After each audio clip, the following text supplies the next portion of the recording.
We began the Maimer, Kikasha Shamayim HaChadoshim, Va'eretz HaChadosha, page 2 on the bottom, the first column. Daf Aleph Amud Gimel, Aleph column 3 in the Hebrew, in Torah Bereshis. Today's class is dedicated by Furibaz Sani in loving memory and soul elevation of his father, Rachamim ben Ezra Sani Halevi. May he rest in peace in Gan Eden and be bound up in the eternal bound of life. Thank you very much, Mr. Sani, and indeed may his soul be only a source of light and inspiration to you and the entire family. Okay,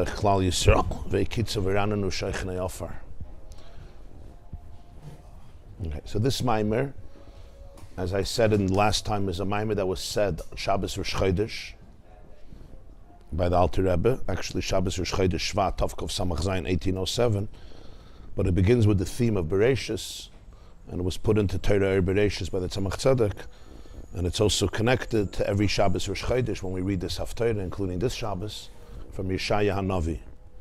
And over there he speaks about a new heaven and a new earth that will emerge in the time of the Geula.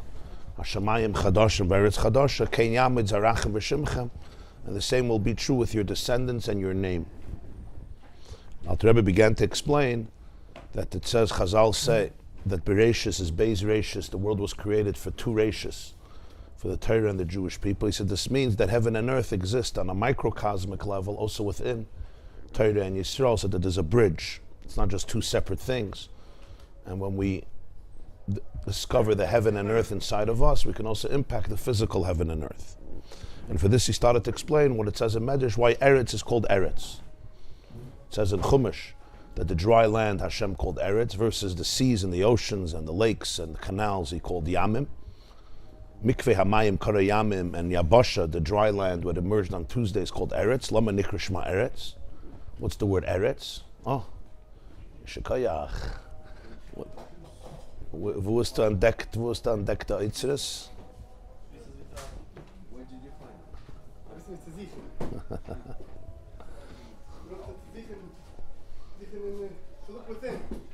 To look within. Okay, very good.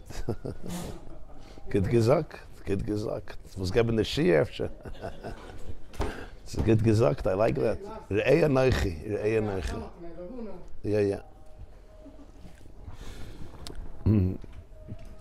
So the Medrash says that Eretz is from the word ratzon, and also from the word ratz. Ratz means running, racing, and ratzon is desire. It's both very similar concepts. Running is the manifestation of a strong, potent desire. You have a desire for something, a yearning for something, a longing, a pining, that's a ratzon, a desire, ratzon. A velen, a lechtzon, tshuka as he calls it, a tshuka. And that's why Eretz is called Eretz. So there's something about the Eretz that has a special connection to Ratzah Salasis Ritzayin Kaina. That's the Medrash Parshas Bereshis, the first Medrash why it's called Eretz. A desire to do the will of its creator. In order to explain all this, he began explaining the concept of Ratzah and Shuv. It says in Yecheskel, Hachayis Ratzah v'Shuv.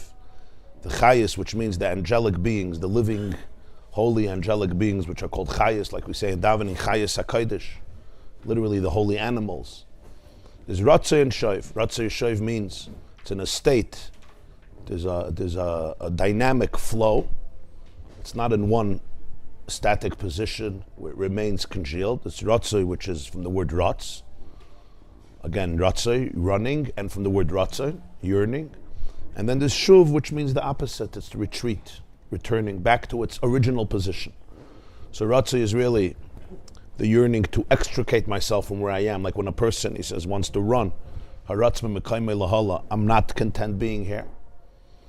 I have a longing to go to somewhere else. Like Moshe Rabbeinu says when he sees the burning bush, Asurana ve'ere es amara hagadol hazeh. Asurana means literally let me go away. Now you're not going away, you want to go to. So Rashi says, it's a very interesting Rashi, Asura mikan li'skarev l'sham. That's probably the classic definition of Ratzah. I'm Asura. In order to get close to there, I have to go away from here. L'chayr, just say, I want to go to the tree. It's not what he says. He says, Asur, I want to go away. So Rashi says, Asur mikan liskarav l'sham. Because some things, it's not just getting there, it's going away from here. That may be much harder. Yeah, that's Asur from the word sur, sur meira. You're going away. Right? Lasur, always to go away. Ben soirer omayra. He deviates, he goes away. Soirer. Right? So that's the word sar. Sar. Vayar Hashem, and what happens? Vayar Hashem ki sar lirois. He saw that Moshe moved away to see. He didn't just go, there's a bush, take a look. He moved away to see. So ratzo is, as he says in the first line on the second column, haratz mimekaymai lahala. I'm in one place, but there's a feeling, there's a deep, profound emotion that I want to move. I want to relocate. Shuv is the opposite. Shuv is like Hashem Taka tells him. What does he tell him? Al tikrav haloim. Don't get close. Don't get close. Shal nalecha me'al raglecha ki hamakom asher ata omed alav admas kodesh. Take your shoes off your feet, because the place where you're standing is holy. So literally it means it's not connected. In other words, he wants to come close. He says, don't come close. What I am telling you to do is take your shoes off your feet, because you're standing on holy soil in front of the snah. That's why the minhag is, in some places people take off their shoes, because it's a holy place. The Kohanim in the Beis HaMikdash served barefoot. There couldn't be a chatzitza, separation, between the feet and the earth, because it's admas kodesh. So usually you want shoes, because shoes, you want the chatzitza, you want there should be a separation, you want to protect your feet from holes, from gravel, from pebbles, from rocks, whatever, from a strong powerful surface. But when you're in contact with admas kodesh, with holy soil, now shoes become a separation. You have to know when to remove shoes. Now you're not absorbing the energy.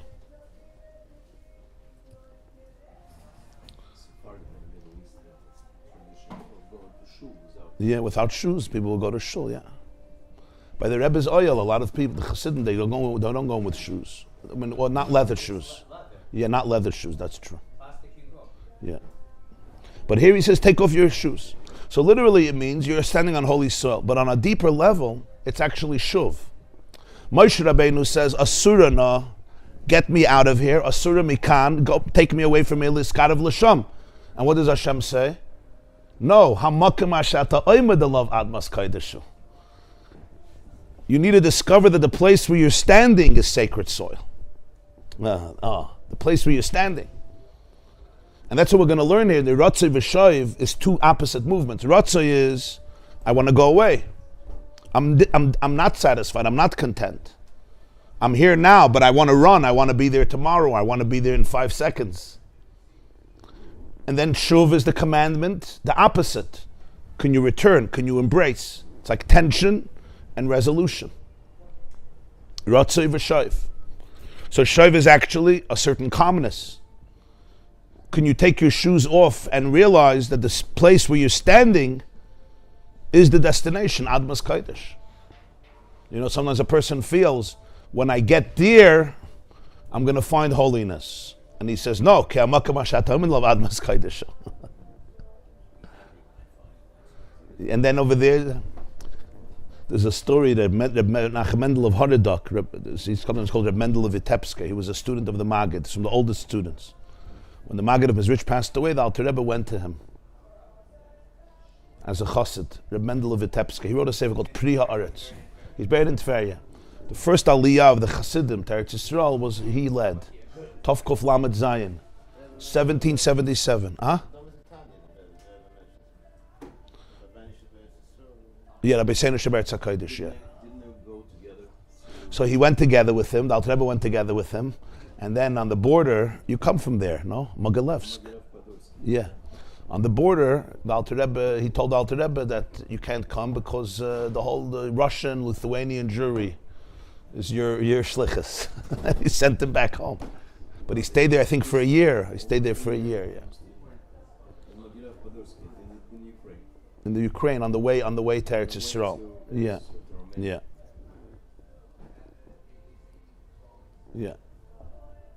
So, I think he said that it was there a year, and he He learned Shas for the 16th time or something, whatever. I don't remember, I have to look at the details. But in any case, why am I saying this? Or the Mendel had a docker. So he left Tovkuf Lamed Zion, and he sent Alter Rebbe back home, which was Liozna, which is Belarus, right near Lithuania, right near Lita. It was called then Vice Russland, White Russia. Today they call it Belarus. There's Russia and there's Belarus.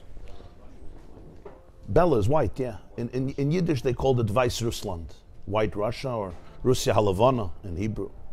But Belarus is the Russian name.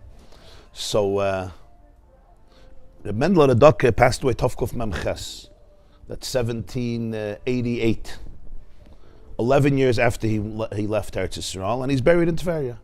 He went with Rabbi Avram of Kalisk, was another student of the Mag. So till the Mendel passed away, the Alter Rebbe didn't officially accept the Nesius. It was still, he still considered himself a student of his. But they say that once in Chastera, Shmini Tzedek, he went to the Mendel for Yom Tov. And the Olam was waiting for Akafis, and the Mendel Ardaka wasn't coming out. He was in his room.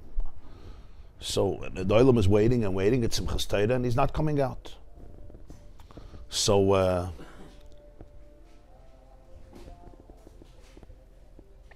they asked the Alter Rebbe if he can go into him and see what's happening. So he said, yeah. So he went in and he said, what's the issue? So the Mendel told him that it was revealed to him 100 interpretations in Ata Haresa. Ata Haresa Ladaske, Hashem Elkim Ed Milvadi, 100 dimensions. And until he doesn't internalize them, he's going to be a hypocrite if he comes out. Because you have to first be a person before you go out. What he's going to start selling things that he doesn't. That's what he said. So the Alter Rebbe told him, not a bad excuse. I mean, it's a pretty good excuse. He says it's going to be inauthentic. He first has to. He saw all this. He has to bring it in. So the Alter Rebbe, I guess he was hoping it's going to happen in a few hours. So the Alter Rebbe told him, he says, what's going to happen after you cultivate all the 100? You're going to find it. You're going to internalize all the 100 interpretations, and then you're going to see another 100 interpretations. And he said, Mashal Lama Dava Daima. He told her the Mendel person is standing, and you see a tall mountain, right? And you tell yourself, if I go another 100 feet, or 1,000 feet, or 10,000 feet, I'll touch the mountain. And you do it. And you get closer, and what do you see? You see that the mountain is much, much further, or that there's another mountain. So he says, that's what's going to happen to you. So the Mendel, he came out, yeah. That's not the point of the story, but he came out, yeah. So that's the union of ratzo. Right? And the more Ein Sof, the more ratzo. And then shuv is hamakam hashat oimed alav admas kodesh, to be able to accept this space. And as we're going to see, this all of life depends on this duality and making peace between the duality. Because ratzo is essentially the life force of growth and movement and ambition and creativity and discovery and curiosity and inquisitiveness and openness to transcendence. And then shuv is embracing what is, celebrating what is. If one has shuv without ratzo, it could be like a smugness, a complacency, a deadness. Ratzo without shuv has its own challenges. Yeah, but they're paradoxes. Yeah. Yeah, of course. So v'achayis ratzo v'shoiv is an existential description of how the chayis HaKodesh live, a state of ratzo and shoiv. And the Alter Rebbe started to explain that this is what it says by Chava. Hashem tells Chava, "Vel ishech shukasech." You will have a desire to your husband. It's not just some description that in a good marriage there's desire, but rather he's saying this is a natural state of the Pchinas Isha, and it's talking about every soul. Every soul is Chava. Every soul is a spouse. Like the whole Shir Hashirim is based on this relationship. He's soon going to quote from Shir Hashirim, Danila doidi v'doidi li, the male and the female, right? The lover and the beloved. And it goes both ways. So El Ishech Shukasech is really describing the soul's constant being in a state of ratzo. That's its natural state. Its natural state is a yearning, a longing, to overcome every barrier and every gulf that separates it from pure, absolute oneness and infinity. He says it's true with Klalos Neshamas Yisrael, collectively the souls of Israel. If you go back to the shirish of it, to the root, this is what you'll find. And it's true in every single nefesh, every single soul, even down here, dafka down here, where it experiences this. He says, when it comes to Eretz, when the soul comes into earth, here is where it becomes ratzo salasas etzayin kaina. It's running because on earth it experiences a form of separateness, of independence, which is part of its mission. So now ratzo, that's why Eretz is called ratzo. That's his taich. Because it reaches Eretz, there's a sense of Eretz. So right away there's a longing. I want to be one with you. I want to be subsumed in you. I don't want to be separate. Because in Eretz there's a sense of period, there's a sense of separateness. So that's why Eretz is called ratzon, ratz ritzayin kaina, particularly. Ratz katzviya. And he says it knows what life is. The soul is very aware of the frequency of real life, and that's its yearning. And it doesn't want, and it won't be satisfied with anything else. Any other thing, it won't satisfy it, because it knows who it is, it knows where it comes from. Right? That's what Adam says about Chava also. Zoy Sapam, it says he gave names to all the animals, which means he had a connection, he understood them. You can't give a name if you don't understand the nature of it. Yeah. Adam's names were not random names, Webster Dictionary, a camel, a horse, a bear, a lion, a flamingo, an eagle. The names were based on the chemistry of the particular animal or reptile or bird. It was the particular individual identity of that animal, chamoir or gamal or shor, to the point that the Medrash says that that's how God proved to the angels that his chachma, his wisdom, is deeper than their wisdom, from the names, because the names weren't random. And then finally, when he meets Chava, he says, Zoy sapam etzem me'atzami ubasar mipsari. Finally, I met someone that's part of me, my etzem. And that's why she's called Isha, ki me ish lukachazais. Ish and Isha, it's the same word. This is with a Yud, this is with a Hey, but she comes from Ish. The two were together and then they were separated. Physically. What is it spiritually? Like everything, that's the union of ratzo. That's why there's a ratzo. Because etzem me'atzami ubasar mipsari. So you'll give the Isha, you'll give her 100 billion different things to satisfy her. It's not going to do. It's etzem me'atzami ubasar mipsari. In fact, Chazal say, and Rashi brings it, Malamed Shabal Kol Be'em V'chai, that Adam had intimacy with every animal. However you have to explain this, the Maharal explains it as a metaphor. It means that there was something intimate that he can have with every animal, because a person has the whole world inside of him or her. So therefore we have kinship with every creature. When you're looking at a deer, or you're looking at a bear, or you're looking at a bird, it's not just you're looking at some unique thing in nature outside. That's a superficial thing. The bird is inside of you. There's a kinship, there's an understanding. That's why Adam could name them. Bereishis b'shvil Yisrael, so the whole world is inside of you. But only on Chava did he say, Zoy sapam etzem me'atzami ubasar mipsari. And that's why Hashem tells Chava, Vel ishech shukasech.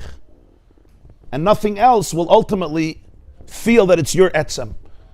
I may be running to a lot of different things, but either it's a continuum of that ratzo or it's a distraction of that ratzo. If it's a continuum of that ratzo, it's going to be blissful. And if it's a distraction of that ratzo, tomorrow I need another distraction. Actually, not tomorrow, 5 minutes. 5 minutes from now. Because it's all avoiding the real ratzo. And it's all, of course, unconsciously. It's not like, most people do this consciously. You have to know a lot about the inner workings of the self in order to appreciate if I'm distracting myself or if I'm pursuing. Remember that the mechanism of survival doesn't tell you you're distracting yourself. It tells you that this is it. I'm running after something that's not going to fulfill what I'm looking for. It says it's going to fulfill. That's power. But I'm running because it looks like it's going to fulfill it, and that's what it sells. It has a commercial on it. It says, "Come to me, I'll give you whatever you need." It's not who you are. It's not what you're looking for. It's a substitute, and it's like a counterfeit dollar. When they make counterfeit money, you can get a lot of money. The person who produces counterfeit money will give you much more money than anybody else will give you. It's a custom garnish. Do you understand? If I got to give you $100,000, I have to have $100,000. If I have to give you a check for $100,000 that doesn't exist, I can give you $200,000. That's the koyach of klippa. People don't understand. Why is it so tempting? Because they can give you anything. That's not a problem. They're not giving you anything. They're giving you a mask. I can give you a big mask. What's the big deal? I'm selling you a Brooklyn bridge. I could sell you the Tappan Zee bridge, and you could put in the George Washington while you're at it. Kedusha can't do that. What I'm giving you, I'm giving you. You have to earn it. It has to be yours. This is nothing. It's nothing yours. It's a chalom shechol ma'achedim alachedim. That's how Chassidus explained. It's a very powerful idea. It's a rich idea. They can give you much more than anybody else will give you. They give you, they say a joke from the communist Russia. And those who know about Russia, the communists did a brainwashing that was very, very successful, to the point that millions of intelligent people fell prey to the paradise of Stalin. So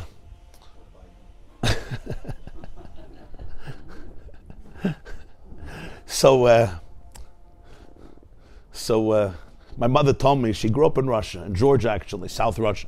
So she said in class, she went to the public school over there, Shkola it was called. So in class she said every few days or every few weeks they had to tear out new pages in history books. Because Stalin said this one is persona, this one never existed. In Russia, if you don't like somebody, they never existed. It's not like they existed and you disagree with them. Peter the Great never existed. The Tsars never existed. Nobody existed, right? Petersburg couldn't be Petersburg because Peter, so it became Leningrad. You change names of cities, it's not a problem. That's how they work. It doesn't exist. And if you say it exists, you get shot. So every few days, the history changed in Russia. If you want to know how to change history, you go to Russia and history changed. Today in America too. But in any case, so what am I saying? Oh, so they say a story that there was a kid in a classroom and the teacher wanted to, of course, indoctrinate them with the beauties of communism. So he turns to the children and he asks them questions, but he turns to one particular Jewish kid, Boris we'll call him, and he asks him, he says, if you would have owned Moscow, would you give it away to Mother Russia? He says, absolutely yes. What's the question? Avada, what's the question? What if you owned America, the whole America, would you give it away to Mother Russia? Of course. And if you owned the sun and the moon and the stars, would you give it away? Absolutely. And he says, and if you owned hundreds of billions of rubles, would you give it away to Mother Russia? What's the question? Not even a thought. The teacher says, what about your pair of pants? Would you give that away to Mother Russia? He says, never, never. She says, why? He says, because that I own. You understand? When you're giving away, Klippa gives away something it doesn't own and it's not giving you anything. So it can give you and give you and give you and give you. It's a mechaya. But if it's what you're really looking for, it's going to be real. So it's a whole different thing. So that's the power of temptation. It offers you everything. You'll see whenever people are tempted by something, it offers you everything. At the end, 10 minutes later, it's like, it's a toig of kadoches, as your grandmother would say, huh? It's toita bankas. Yeah, but it's not just fantasy as fantasy, people who are hallucinating. It's fantasy of reality. Reality revolves around these fantasies. The lady goes to the Rav, she wants to get and nothing gets you.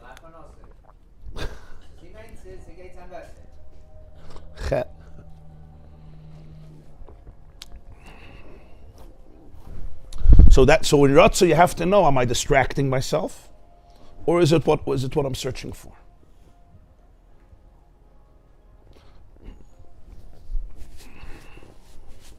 There's a maimah from Alter Rebbe, he teaches, we say in davening, Al tiftechu b'nedivim, b'ven adam she'en lo yeshua, teitzei rucha yashuv lad masay. Literally it means, don't trust nedivim, benefactors. So there's an old Chassidish word. Al tiftechu b'nedivim, don't trust the gvidim. Ben adam she'en lo yeshua, a guy who has nothing, he's going to help you. A guy who's broke, you can rely on him. Nedivim, it's not so simple. Okay. Literally, it means don't trust benefactors. But when Adam, a person, she'en lo Yeshua, he doesn't have a Yeshua. Teitzei ruchai, his spirit goes out. Yashav lad masay, he goes back into the grave. He goes back to the earth. Like, don't put your trust in something that's temporary. So Alter Rebbe teaches in a maimah in the Siddur, in his Maimarim on Siddur, on the Siddur, he says, Al tiftechu b'nedivim. He says Nedivim refers to all forms of klippa that they always offer their services for free. B'ven adam she'en leis yeshua, but they don't have anything to really help you. V'haraya, teitzei ruchai, the moment the ruach of kedusha goes out of them, yoshev lad maseh, they have nothing. Their whole camouflage is also because of kedusha. They're just using godliness to and manipulating it. The moment that yoshev lad maseh b'ayamahu of the Ashrek Asherim shekel Yaakov be'ezra. So he's really presenting it. It's a very internal process, and it's hard because it's so appealing. It speaks to the person. So that's what he's saying there. You have to understand. You have to know what you're looking for. And he's saying to Chava, it's your husband you're looking for. You're not looking for someone else's husband, right? One of the biggest temptations in life is if I can only have a connection with that person, everything will be fine. Mr. Lamb, Moshe Zev Lamb, he's a marriage therapist. So he told me something very fascinating. I mean, it's not so comfortable to say, but it's probably productive to say. He told me that when people have an affair in their marriage, so it happens, unfortunately, not so infrequently, let's put it that way. And even, it's Rishon Eigene, more than people realize sometimes, because it's, a lot of healing that's needed. So he said something fascinating. So people leave their spouses after a while, and they often marry the new person. So he said the statistics are that only 3% of these marriages survive. 3% of these marriages survive. The new marriages. In other words, most of them end up. The second marriage with the one that they really loved, so to speak, and they left their family, they left their kids. So very few of them survive.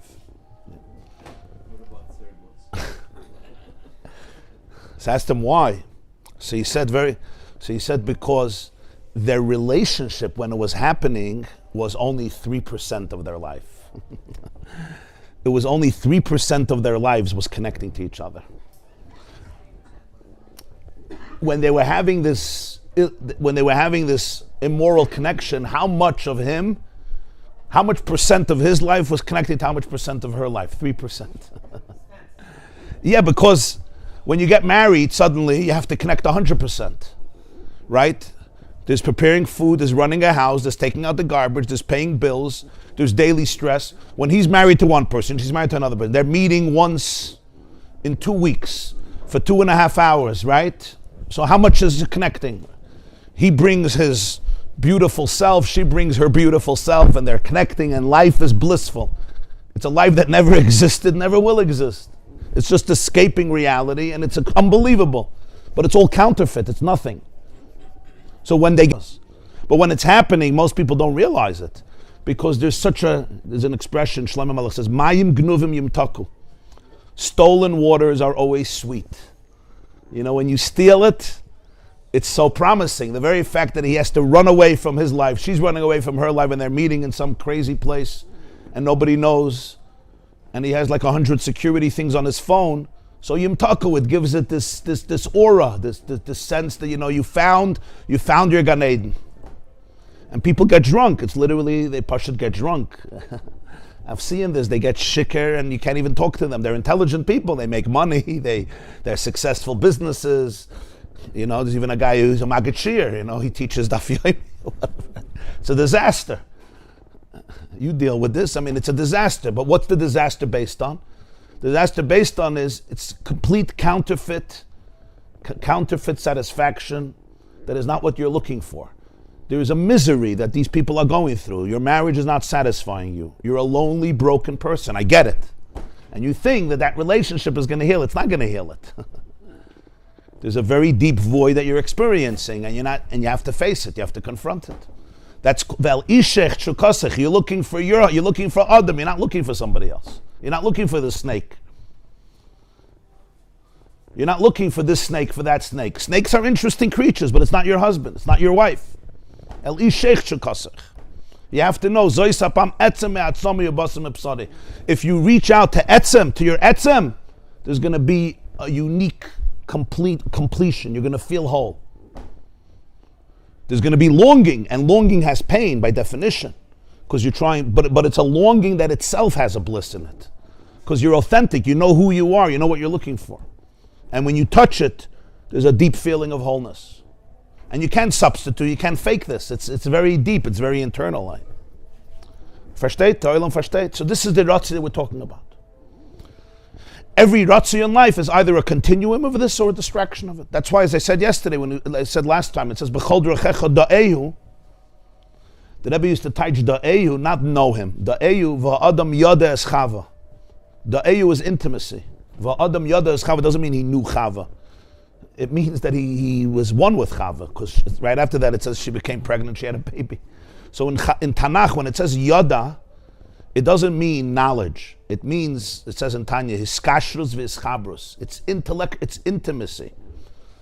On a level of knowledge, it's intimate knowledge. You could know something and you could know something. You could know something with your brain and you could know something with your gut. You know the difference. You could know something that's in your nervous system. It's visceral, it's somatic. It penetrates. That's das. It's not chachma bina. Chachma bina could be abstract. Das is internal. On a physical level, it's intimacy. On an emotional level, it's connection. B'chol drachecha da'ehu. In all your ways, da'ehu, you can experience intimacy with the divine. And that's a chiddush. B'chol drachecha. You could say when you're learning, when you're davening, when you're doing a mitzvah, it says, no, b'chol drachecha. You could be exercising, you could be taking a walk. You could be eating, you could be taking a shower. You could be playing a game with your child. You could be schmoozing with your spouse about, I don't know, about paying some bills. Da'eyu sollst dem wissen. Don't forget about him. You should know who he is. B'chol drachecha da'eyu. Das. But what's taka de pshat das? B'chol drachecha you could connect. Because then the ratzo is a continuum. It penetrates, it saturates every aspect of life. When you're in touch with the ratzo, so you say, so now I'm going to eat this food. Is this going to be a part of the ratzo? It's going to be a distraction of the ratzo. And you'll see it'll be a different meal. One will be a meal that will satisfy not just your taste buds for 20 seconds, for 6 minutes. For 6 minutes, the stomach is full, but then everybody knows you got into a bad mood. You're like you disconnect a little bit, so you eat more. That doesn't do it, so you have dessert. There's always place for dessert. And then at some point, the heart shuts down. Or it's a continuum of the da'ehu. B'chol drachecha da'ehu. Can you have intimacy with the divine when you're putting that piece of food into your mouth? Ask yourself that question. Of course, then maybe 80% of the time I won't eat what I want to eat. Because I'm not going to have intimacy with it. But are you having intimacy when you're eating it? It's a different relationship. And the same is true with anything else. I'm having a conversation with somebody. Yeah. While I'm having the conversation, am I having intimacy with the divine? The divine inside of me. Am I fulfilling the ratzo of the neshama? That means that first of all, I'm in touch with myself. I'm aware of who I am, what I need, what I want, and this is part of this realization. So you'll say this is a crazy madrega, lav kol moichas tova, that's not for regular people, but that's not true. Of course, we make mistakes, we stumble, we failure, but to say that this is every maim is talking about real people. He's not talking about malachim and atzilus. It's called being grounded, actually. Very good. You use the word grounded. Grounded is eretz, and eretz is ratzo. So usually we look at eretz and we say it's ground, it's earth, it's low. And here he says fakert. You could look at it as low, but because it's low, because it's eretz, therefore it has ratzo. Emes me'eretz titzmach, yeah? Yeah. Because it's eretz, because it's a place of earthiness, so actually you could be grounded, and when you're grounded in that, so it's sulam mutzav arza, v'rosh magiyah shamayma. That's the ratzo.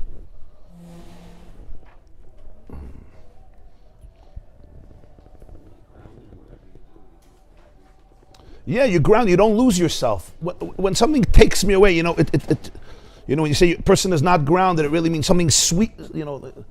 It sweeps you away from your base. We say in davening in Musaf, "V'sitaenu bigvolenu." You should plant us in our borders. Plant us. You don't plant people. You plant plants. But in davening we say "V'sitaenu" in Musaf. "V'sitaenu bigvolenu." We should be planted. Ha'adam eitz hasada, to be planted. Planted means the tree doesn't see a nice temptation and says, let me go get it. Right? Because it has roots. The tree first speaks to its roots. If the roots want to spread under earth in order to get more water, more nutrients, the roots do that. They spread out constantly. They're amazing. But the tree will never say, I'm going to run away because, there's something, I like that car across the street. I like that woman. I like that man. I like what I see. The tree doesn't do that. Why? Because the tree knows that that's death. It's a death sentence. V'sita'enu b'gvulenu. Can you plant us in our gvulim, in our borders? A tree has borders, but its borders are healthy. Those borders protect it. Huh? Ani akatan.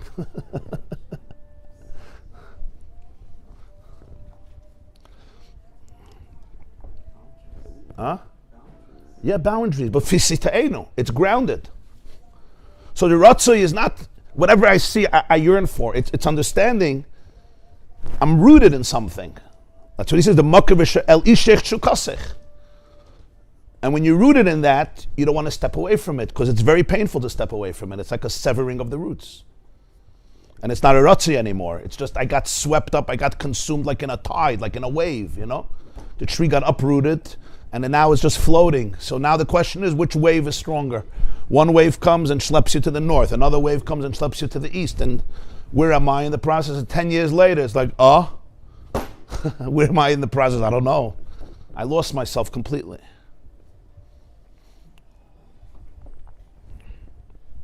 And then the Alter Rebbe was Moisef.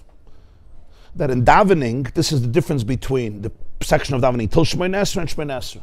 Til Shmoy Nesra is ratzo, and Shmoy Nesra is shuv.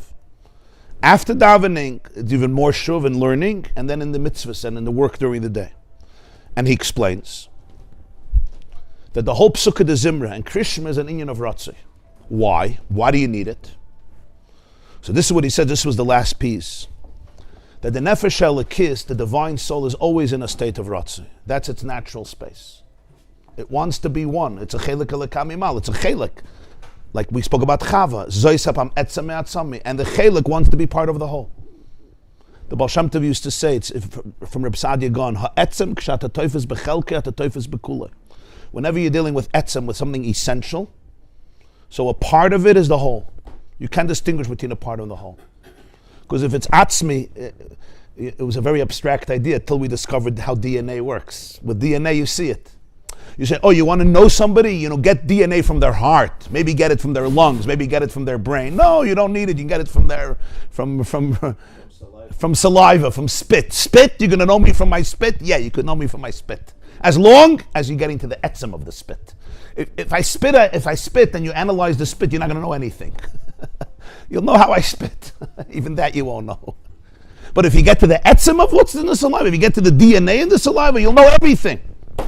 It's a hafla of the Kenyan. The Baal Shem Tov says, etzem, once you touch etzem, there's no chelik and kulay.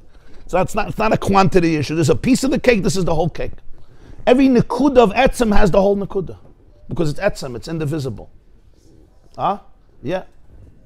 Mayan metar b'cholshu, in halacha, when you have a wellspring, you don't need arbayim sa.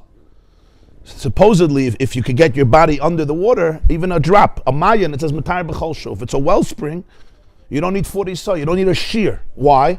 It's this nekuda. Because it's connected to the source. If it's connected to the source, kosher was enough.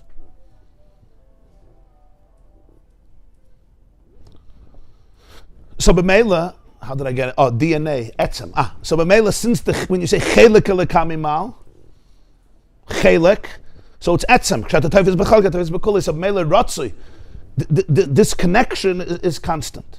But then he says, since the divine soul goes into a body and goes into an animal soul, and they eclipse its light, so what he says is they draw that divine soul. The words he used was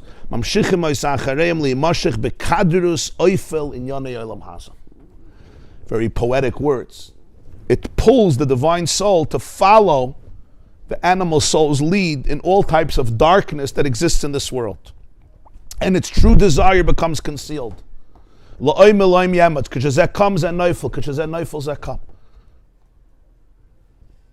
So this is where a person doesn't even know what they're looking for.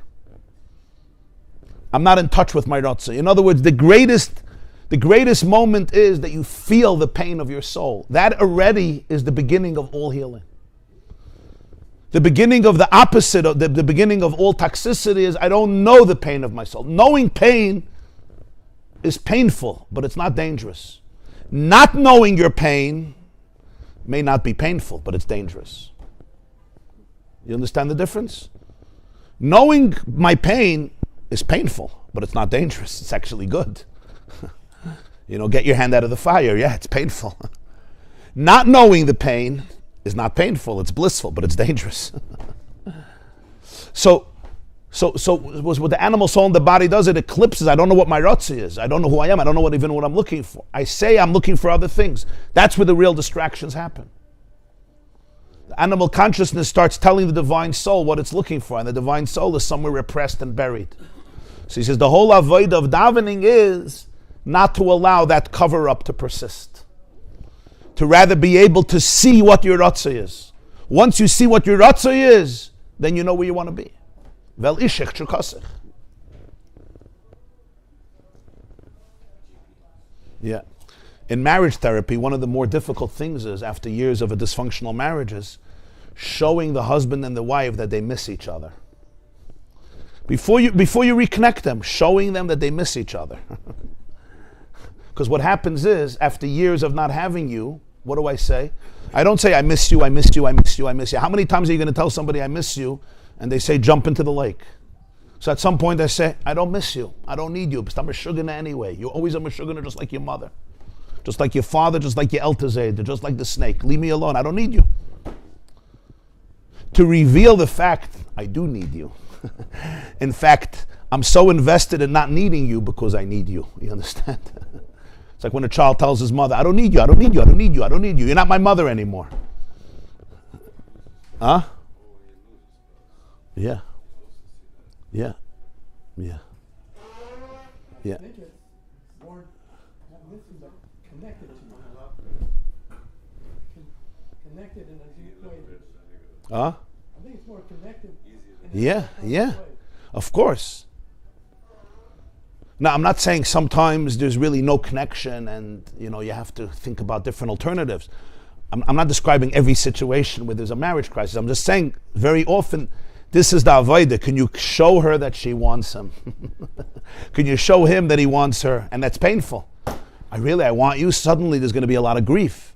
Because if I want you and I don't have you and I never felt I had you, wow, what did that do to me? But without that grief, there's no healing whatsoever, because you don't know what you're looking for. Vel ishech shukasech. Exactly. You don't know what you're running from. You don't know what you're really looking for. And every distraction is everything you were running to was simply numbing you from yourself. So this avodah of uncovering what my ratzo really is very powerful. And there's an element of pain there, because I'm going to see what I'm missing. Vel ishech chukasech comes with pain. Because if I desire you, and I was running from that, or I couldn't have it for whatever reason, maybe he didn't desire me, there's an element of grief there. But that grief is not bad, it's not unhealthy, it's not dangerous. It's associate pain with danger, but that's not true. Much more dangerous not to feel pain and just take counterfeit money and fill your bank with counterfeit money until the FBI, locks you up for 39 years. Put it under the rug or in the pillowcases. The Russians used to put cash in the pillowcases. In the mattress, yeah. Under the mattress, yeah. Verstehst? So that's the whole Yesod HaTfilah. And by the way, when you say the soul gets blocked, it's not just it gets blocked by anxiety, it gets blocked by depression, it gets blocked by loneliness, it gets blocked by all these types of cravings. It also gets blocked by numbness. That's one of the biggest blockages. Blah. When you're feeling blah, as soon as you put on tefillin, you start davening. You're not angry, you're not frustrated, you're not resentful, you're not depressed. You're just blah. Blah is one of the most powerful forces of Klippa. That's what I discovered. Because it doesn't look lethal. It looks it just looks blah, right? But it's such a sophisticated, brilliant way of keeping you detached. Because it doesn't say anything negative. You're not angry, You're not vengeful. You're not terrorizing. You're not harassing. You're not doing any harm to anybody. You're just blah. It's like, it looks almost very compassionate. I'm just not in the mood. It's one of the most sophisticated survival mechanisms to keep you dead. Huh? Yeah, there's just nothing. There's no achiza. At least if I'm angry, there's a life. I'm angry at you. I hate you.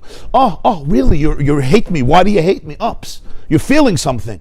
Blah. It's a machaya. It's a machaya. You have a comfortable chair in Gehenim. Lo olam vad. A machaya. It's beautiful.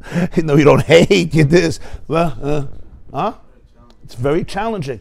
But it's all a clip. It's all chitzainis. It's a protector of a haraya. If you'll sit with if you'll actually look at the blahness. Also, blah tells you by the definition, don't take me seriously because I have nothing to say. When you don't have an enemy to fight with, in many ways, that enemy captures you much better because you're not going to fight him. If I tell you you're jealous, if I say I'm feeling jealous, so now I have an enemy, I don't want to be jealous. I want to make it. I want to let them be jealous of me. But if I'm blah, well, who am I fighting with? There's nothing to fight with. That's how he keeps you with his grip forever. That's why it's brilliant. It's indifference. It's apathy. Elie Wiesel used to say the opposite of hate, the opposite of love is not hate. It's indifference. You understand? Elie Wiesel would say, about the Holocaust, is the opposite of love is not hate. It's indifference. Because hate, at least you hate me. At least I do something to you. At least I turn you on in some way. You hate me.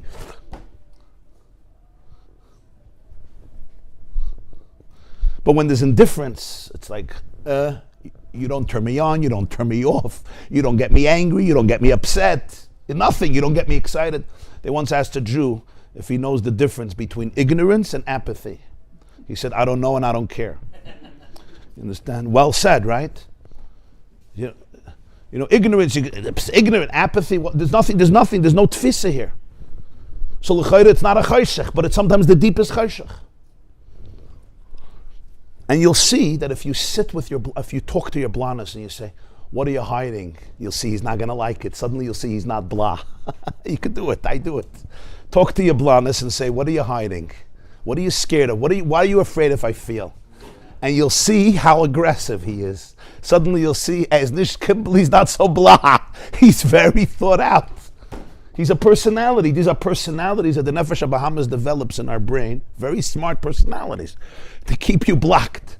And this is a very good one because you're not confrontational. Everybody will say you're a good guy. You could be blunt, a very good guy. You're not aggressive. You don't fight. You're a good guy. You're just dead. Dead people. Achrei Mois Kedoshim. When you're dead, you're always good. So you're blah. You're dead. I'm a chaya. Huh? So this is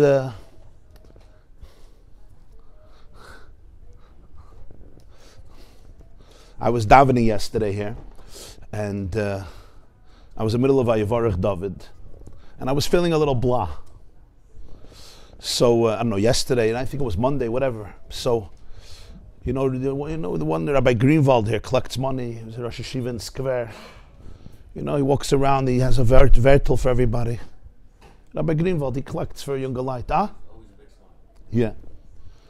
So I was saying the words, Va'ata mechaya es kulam.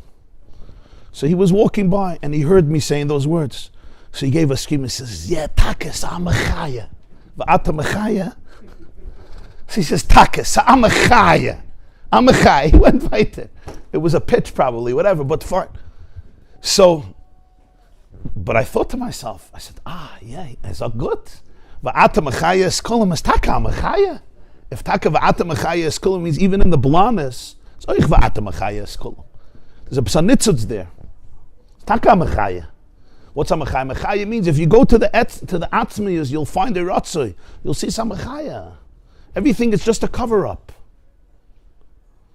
The challenge is that the Nefesh HaBahamas doesn't tell it to us. The Nefesh HaBahamas really covers it up. And you have to have a lot of confidence in knowing that the truth is, vel ishech shukasech. Nothing can take that away.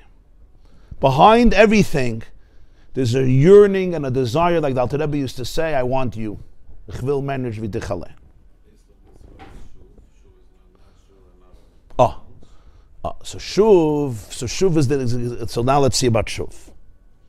He's going to go to shuv and then he's going to go back to ratzo and then he's going to go back to shuv. Because, a dance, yeah. Hakafis, yeah.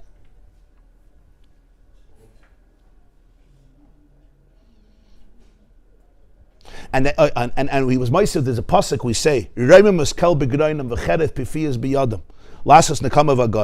here too, he understands it spiritually. You need time to be able to experience the exaltedness of Ein Sof with your throat, which is davening, and then you develop a cherev, a sword, lasas nekama v'agoyim, to pierce through your own shells, your own chains, and allow your divine soul to come out of prison. So the way he teaches those psukim in davening, the whole davening is to give you a cherev, pifiyas biyadam, lasas nekama v'agoyim, lesser malcheim bezikim v'nichbedem b'chav levarzel, lasas b'mishpat kasuv, and then could be hallelujah. And then you'll feel the ecstasy, you'll feel the dance, you'll feel the yearning, you'll feel the ratzo, you'll experience it. But a person has to be aware of how powerful the cover-up can be. Remember, the cover-up doesn't happen in a day. It can happen over 50 years. So it happens over 50 years. A person can't expect, I'm going to go like this, and it comes out. It's a process, It's called generational trauma. It's he's saying the cover-up is for generations. Could be, yeah. Could be. I believe a lot of people in our generation is dealing with that. Cover-ups that went on for hundreds of years, maybe thousands of years. I don't know. And they're trying to come out of it. It's not simple. You take your head out of the rock. It's very vulnerable. You're going to get hurled from every part because this was survival. So you go back under, and then you come back out, and you go back under, you come back out. And when you go back under, it's hard to come out again because it's like, well, you're going to do this again to yourself? Like, stay under the rock, you're safe.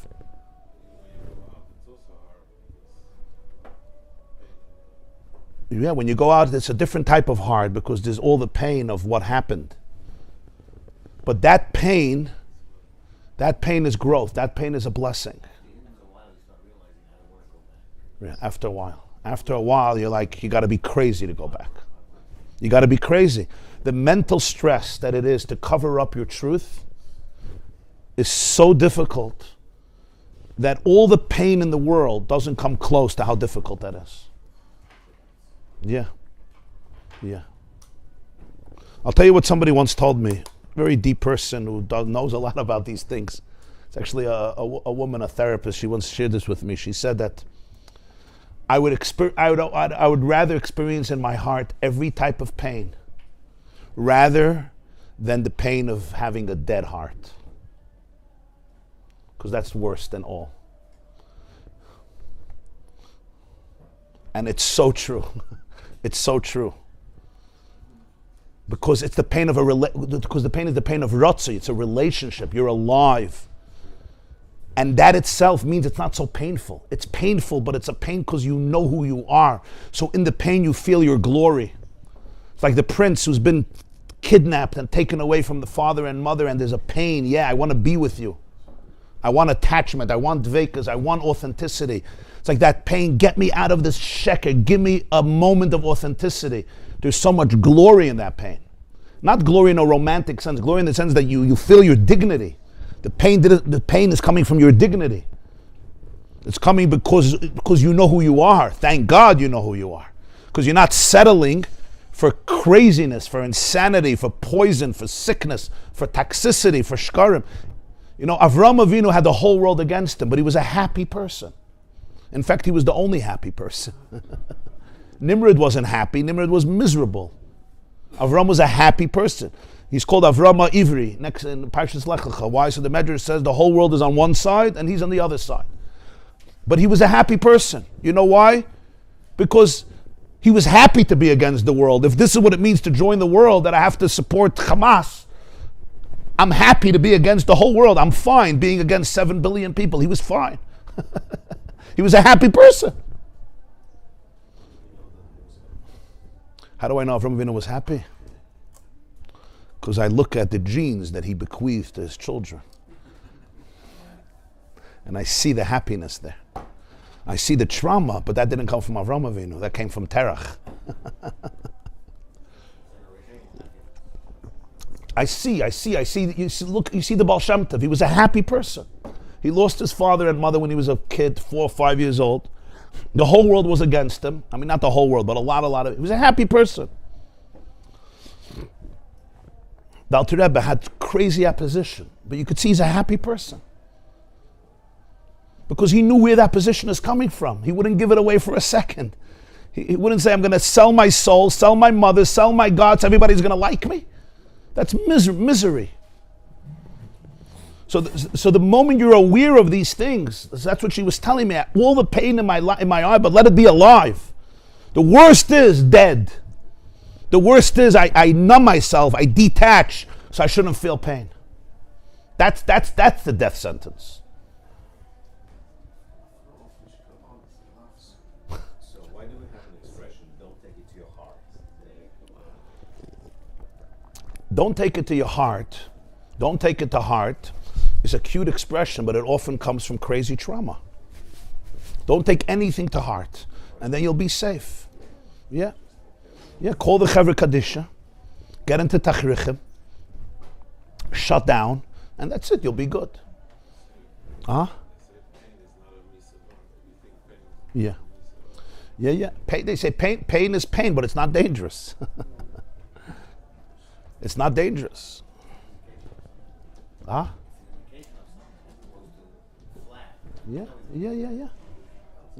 You know, I don't know how many of you read Tehillim with English, or at least they understand it.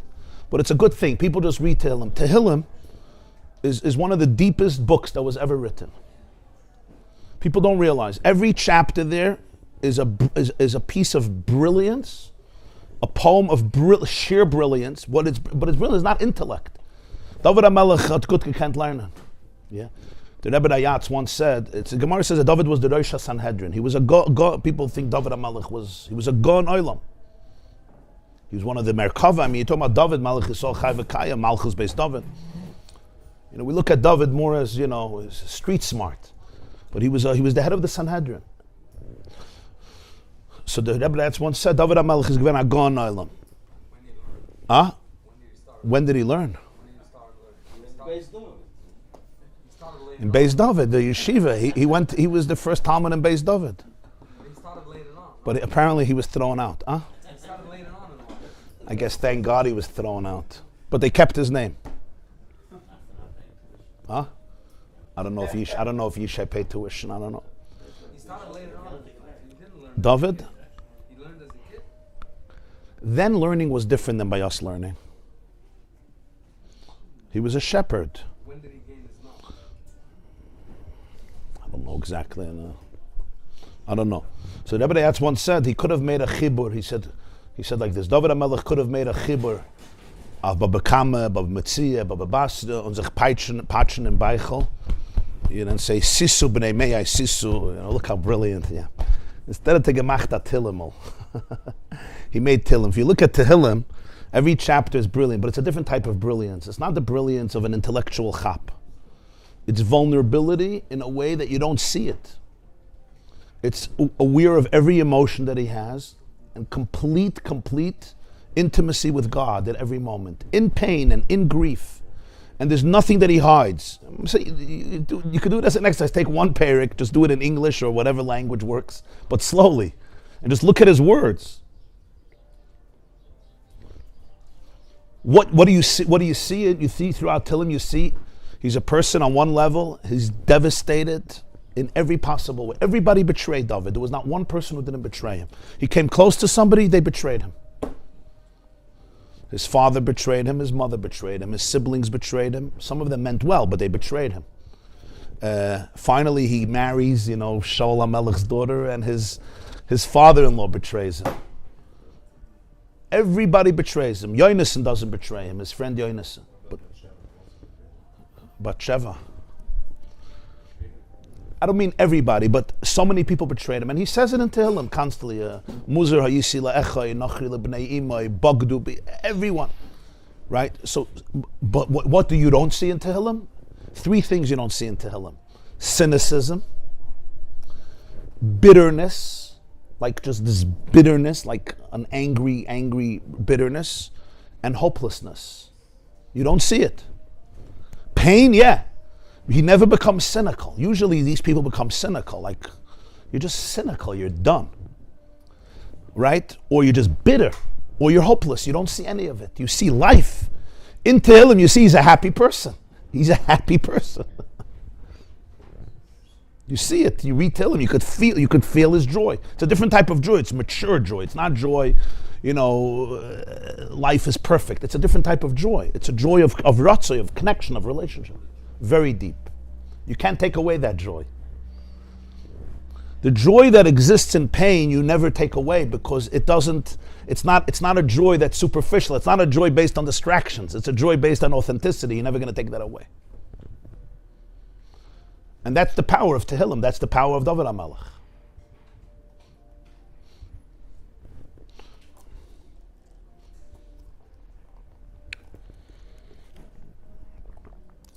Huh? For me, it's hard. Tehillim is the hardest. Because I'm intellectual. Because you're a chemist. You're a chemist. You love chemistry. Yeah. Right. But Tehillim is chemistry of the soul. It's chemistry of the soul.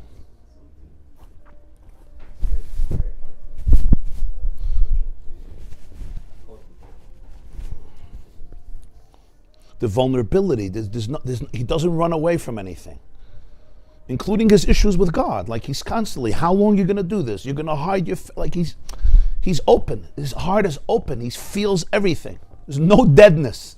That's the fourth thing. He's never dead. There's no deadness. He's never like, because that's klipa, because that's not real. There's no such a thing. A person is not blah. Huh? Yeah. We confuse intensity with craziness, sincerity with craziness. So we look for lightheadedness. We look for kalos rosh. Because kalos rosh looks like, in America they use the word chilled. You got to be chilled. Cool, chilled. As though chilled is happy. Yeah. Lo yidubim v'lo yar. Yeah. Do me a favor. Keep your chilling for yourself, okay? Because what does chilled mean by us? Chilled means just stop caring. It's a form of blahness. It's an invitation to shut half of your heart and just distract yourself with whatever is going on. Maybe opposite. It's time to connect. Oh, so then there's a difference in kalos rosh and simcha, hololus and simcha. Frivolousness is, again, it's running. Simcha is embracing. It's presence. If chilling means not to be fully present, it's not going to be a source of real happiness. And real presence always has an element of intensity. Not intensity in a crazy way, like you can't talk to me, ich bin verquetscht, meshige, OCD. I'm not talking about that. That's an opposite. That's the disease in the opposite way. That's just intensity. That's just horrible self-shame camouflaging itself as intensity. But I'm talking about the joy is intense. It says in Shir Hashirim, Aza kamavis ahava. Love is as strong as death, right? Presence is intense, but in a very powerful way, in a good way. You're present. If you look at your deepest moments in life, they were intense. That's what made them deep. But not intensity in a bad way, like you're crazy intense, I can't talk to you. Intensity could be with the most beautiful smile and joy, but intensity means you're here, you're alive, your heart is real. It's presence.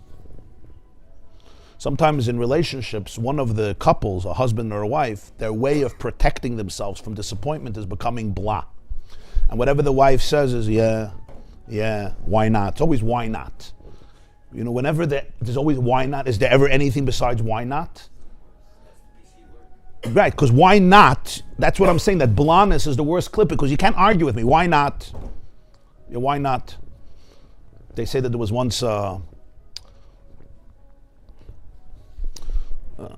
bacher, and he got engaged to a woman, and his shver had a lot of money, and he also thought that he was a gon, that he himself was a gon. And the Shadchan told him that the son-in-law is one of the Ga'onei Hador, he's like the next Reb Chaim Kanevsky or something. So the father was very, very excited. Anyway, the shidduch came about before the first Shabbos. The chassan comes to the shadchan. He says, "You know I'm an Amma Aretz. I know nothing. So what am I supposed to do? Shabbos, he's going to ask me to say Torah. He's going to ask me to." So he says, "Your father-in-law is a narcissist, Baruch Hashem. So he doesn't want to hear anybody.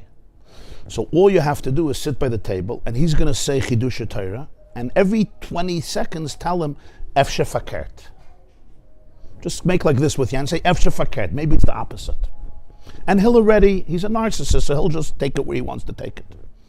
And that's it. Every 20, 30 seconds, when he pauses, just say Un Efshe Fakert. That's it. Fine. Ibche Mistabra. So he comes Friday night to the table, and the father-in-law says, "No, it's Shabbos, I'm going to say a Torah." And the father-in-law starts saying a word, and of course, the son-in-law says, "Efshe Fakert." Maybe the opposite. You mean the Tosfos. Tosfos argues, gewaldig. So he said, "Yeah, but I have an answer from the Rashba." He says, "On Efshe Fakert." You mean the Ramban, the Ritva? It's Amachaya. Amachaya. And the guy loves it. He doesn't stop talking. He just says Efshe Fakert. He already understands what he means. And it's a beautiful meal. Everybody is happy. Finally, after 2-3 hours, the father-in-law turns to all the guests. And he says, "No, what do you say? God has given me a gon oilam achad b'dorer rabbi shel kol b'nei hagel, one of the biggest geniuses." And he says, "On Efshe Fakert." First taste. Exactly. On Efshe Fakert, you understand? So, Efshe Fakert, you can't go wrong with that. Why not? Why not? Ratzo is not Efshe Fakert. It's real desire. So that's the whole Indian here of the ratzo. It's a good story. Efshe Fakert. Okay, so now let's learn another few minutes here. I know it's late. What'd you say? Efshe Fakert.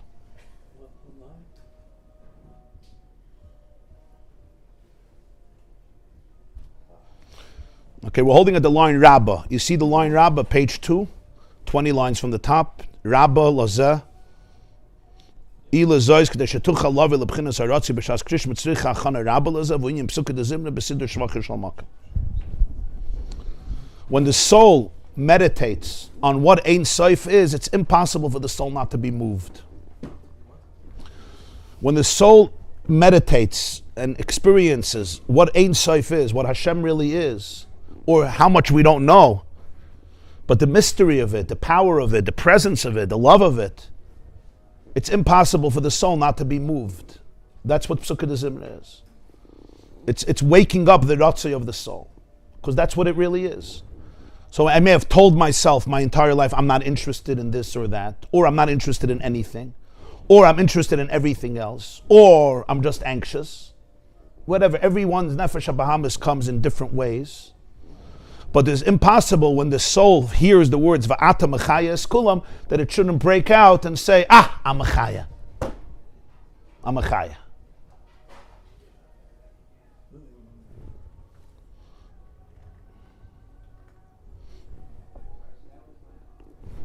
So that's Ratzi. And you see that when the blockages open up, you right away, the first thing you'll feel is Ratzi. Right away you feel longing. Because it's the DNA, it's its DNA. It's not like you don't have to create it, it's there. It just got diverted. It's like a waterfall that flows, and then you put a dam and another dam and another dam and another dam. You ever saw that? The water doesn't stop, the water just goes in different directions. It accumulates until it bursts through, or it finds some weird way to get out and it becomes deviant. And by the way, this is true also with sexuality. It's like a waterfall. There's a flow that God made.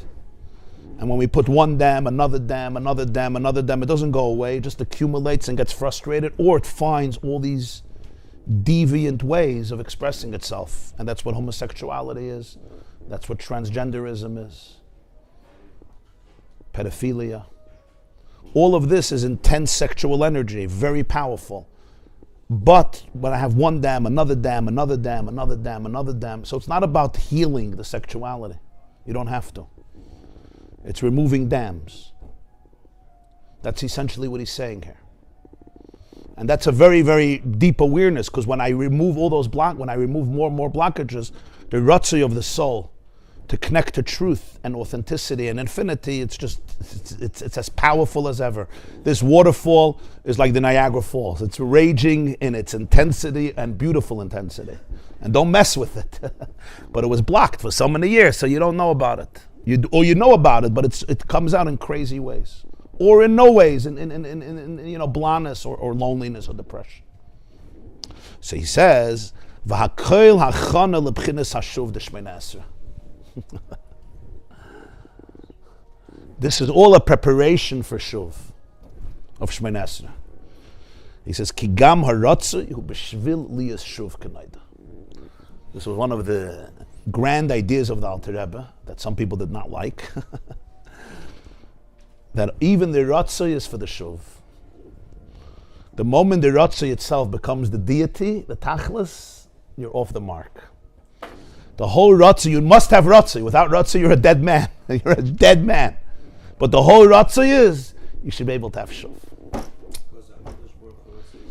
Because that was the whole purpose. Because that's what Hashem wants. In many ways, ratzo is what I want. And shuv is what God wants. It appears opposite. It appears shuv is what we want. We just want to we want to chill out. We want to relax. Ratzo is God's issue. Alter Rebbe says, no, you don't understand. It's the exact opposite. You want ratzo. That's all you want. You don't need anything else. Hashem is the one who wants shuv. Shuv is the mesidus nefesh of the soul to do what God wants. So it's deeper than ratzo. It's actually the greatest sacrifice of the soul. This is the story the Rebbe used to say about the Alter Rebbe, that Yom Kippur at night by Kol Nidre. I've told you the story many times, right? He was with a talis and a kittel. It was the middle of Kol Nidre, and suddenly in shul he takes off his talis, he takes off his kittel, he takes off his gartel, and he leaves. And at the end of town there was a yoledes, there was a woman who gave birth, and the whole family went to Kol Nidre. They wanted to go daven the night of Yom Kippur. Nobody wants to leave shul, miss shul, and she was there alone, and her baby was crying, and she was starving. And Alter Rebbe on Yom Kippur, in the middle of Kol Nidre, he chopped wood, put it in a built a fire, lit the fire, cooked up a yoichel, a soup, and fed it to the woman so she can eat and she could nurse the baby.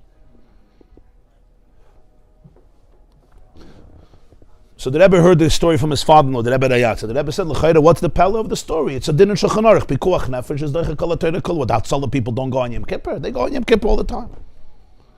So you'll say, well, the Alter Rebbe could have sent somebody from Atzala. What do they have to go? But it says in Shulchan Aruch, mitzvah begadol.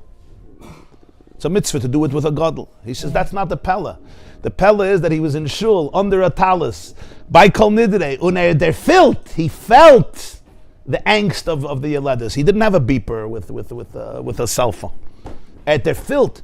In other words, in the ultimate vekus of ratzo of Yom Kippur, he experienced the shuv. And the shuv is go cook soup, which is not a very Yom Kippur thing to do. But it was the appropriate thing to do. There's a woman who needs to eat. That's all she needs, and her child needs milk. Yeah. So ultimately, he says it's all a hachana for shuv. The Leviim were subservient to the Kayanim. The Leviim were the musicians. They were the vocalists. They were the composers. Music is ratzo.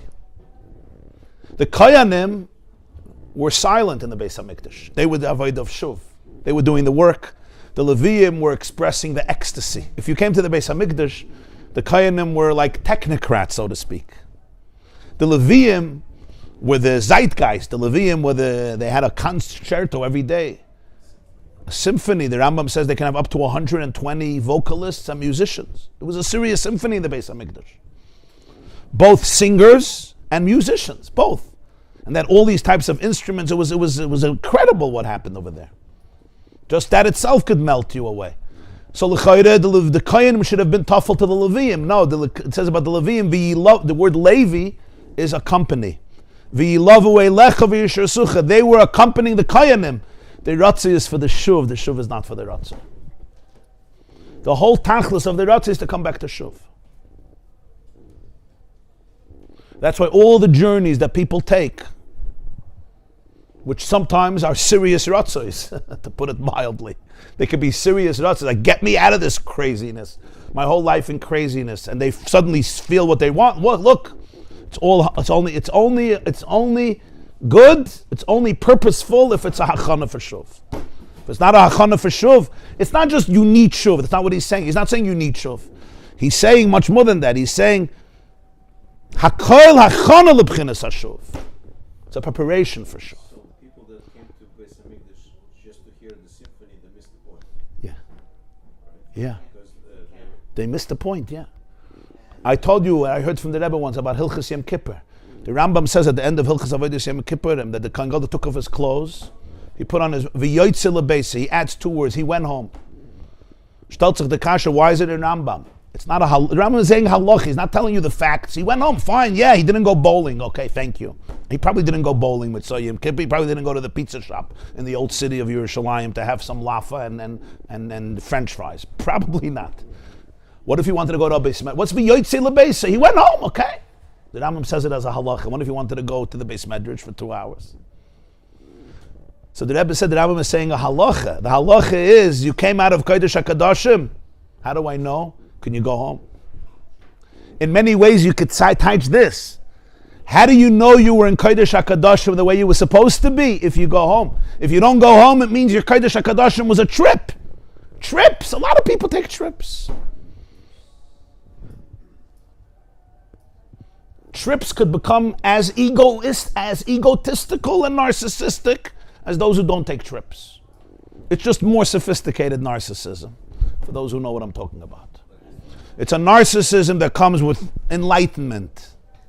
Everybody here is in trauma. I'm the only one who doesn't have trauma anymore because I took a trip. It's pretty dangerous narcissism. My wife is sick, my kids are sick, my parents are for sure sick, my grandparents are sick like never was, my uncles and aunts are all cuckoo crack to the core. I took a trip. Ich bin der einzige Normale in ganz Brod.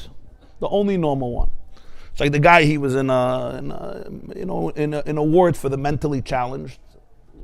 He was institutionalized, and he was there for 6 months, and finally he recovered. And, before he left the hospital, he asked the doctor, people are going to tell me, "Bis Meshuggah, what are you doing here?" So he said, "I'll give you a note that you're normal." So he writes a note and he says, Pliny ben Pliny is normal, and the doctor signs it. And the next day he comes to shul, goes over to the Rav after davening. He says, "Rebbe, du bist normal? Rebbe, are you a normal person?" He says, "Yeah." He says, "Prove it. Prove it." He says, "I don't have proof." He says, Ich hab Araya.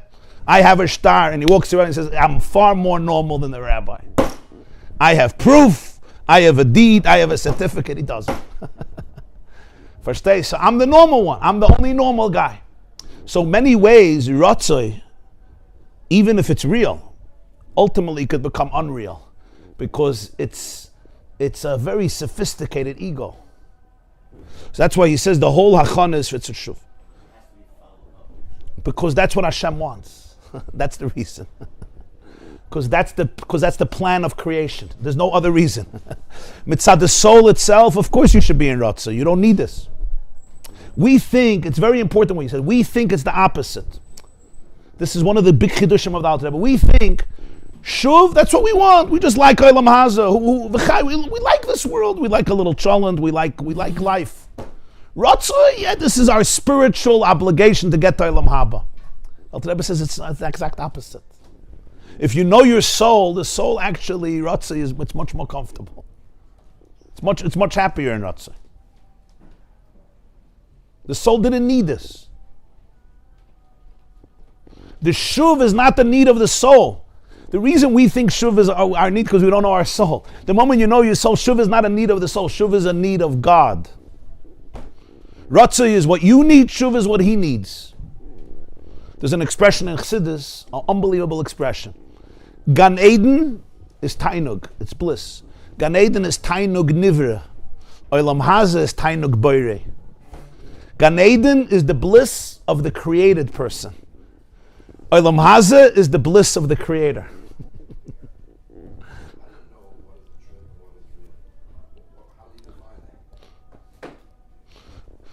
When the ratzo brings to shuv,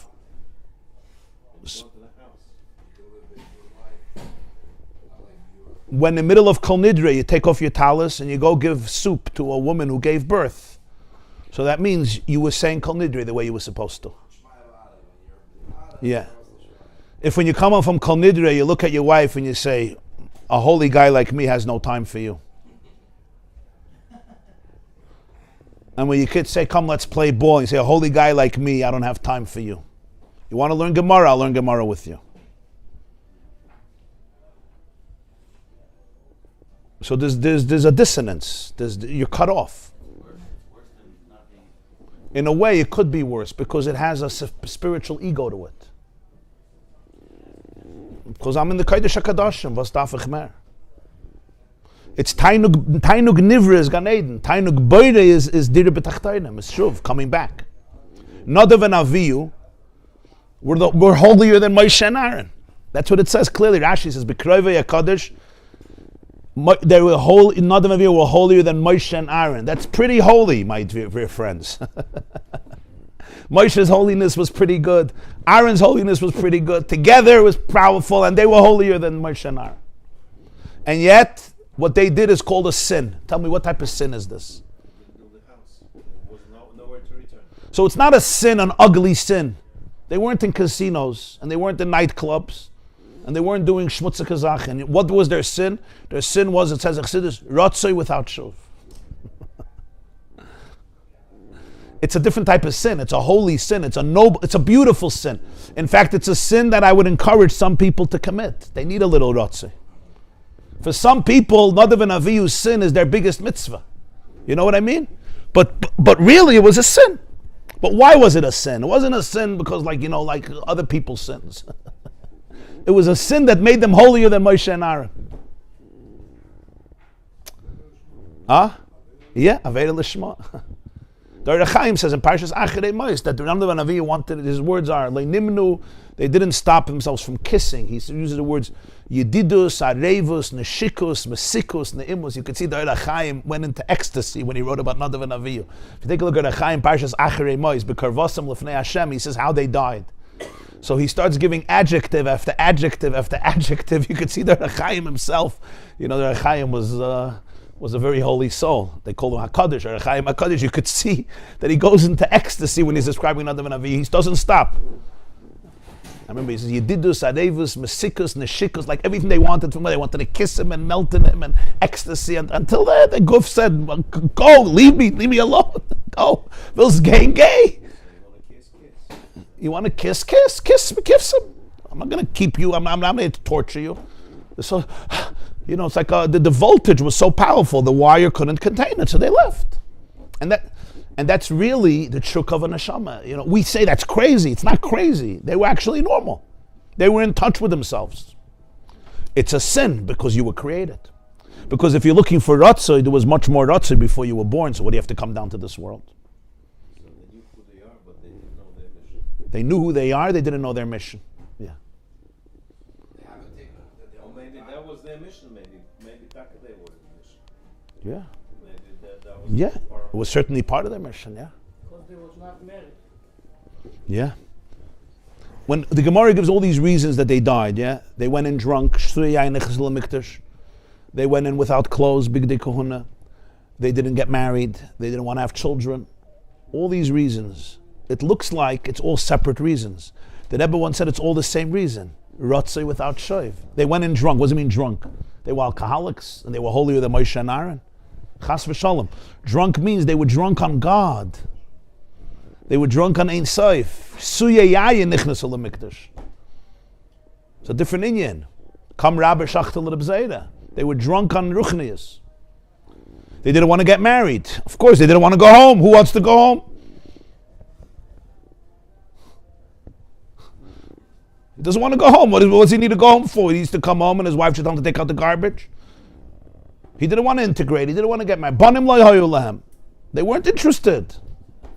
They came in without bigdei kahuna. What's bigdei kahuna? Bigdei kahuna means a lavush. You have to have a garment. They didn't want garments. Before they ate tzadas, who needs garments? You need garments. I don't need garments. Like so lofty that they were not They didn't want to dress up. We're all dressed up, let's face it. I'm wearing a tie, I'm wearing a suit. We're all dressed up. I don't only mean physically, emotionally, we're all dressed up. In the world, you come dressed up. This is me, this is you. Leave me alone. It's not me, it's not you. You'll see when people go on these deep spiritual journeys, the first thing that goes is their clothes. They don't put on a tie. Why don't you put on a tie? Because you're not trying to present, you're trying to be naked. So that was Nadav and Avihu. It was an amazing thing. Was the reality. Yeah, in Ein Sof, what are you dressing up? Tell me what you're dressing up. The whole idea of dressing up means you're measuring, you're coming into some form. They didn't want forms. They wanted to be formless. So they were very holy people. Moshe says they're holier than me. In other words, they had a sensitivity that was so deep.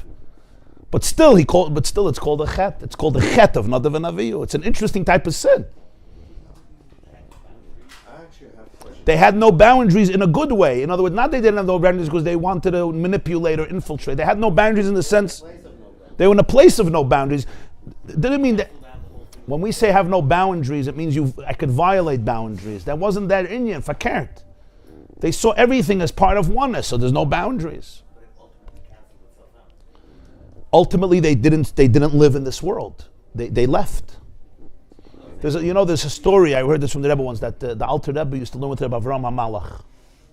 When he came to the Maggid made a chavrusa between him, his son, his name was Rabbi, they called him the angel because he was an angel, Rabbi Avraham HaMalach, and with the Alter Rebbe, they learned 6 hours a day. Rabbi Avraham HaMalach taught the Alter Rebbe Kabbalah, and the Alter Rebbe taught him Nigla, Gemara, Halacha.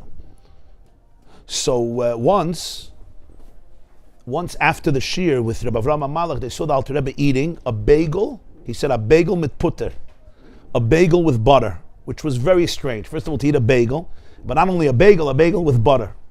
So they asked, what's going on? What happened? It turned out that the Alter Rebbe, at the end of the shir, he felt that he's going to have klois hanefesh, that he's not going to survive. So he needed something so brute and material to hold him down. A bagel wasn't enough. He needed the fattiness of the butter to schlep him down. Because he was experiencing that he would have klois hanefesh. His tshuka was so much. Yeah, you need to level it out with an extreme thing. That's what they didn't do.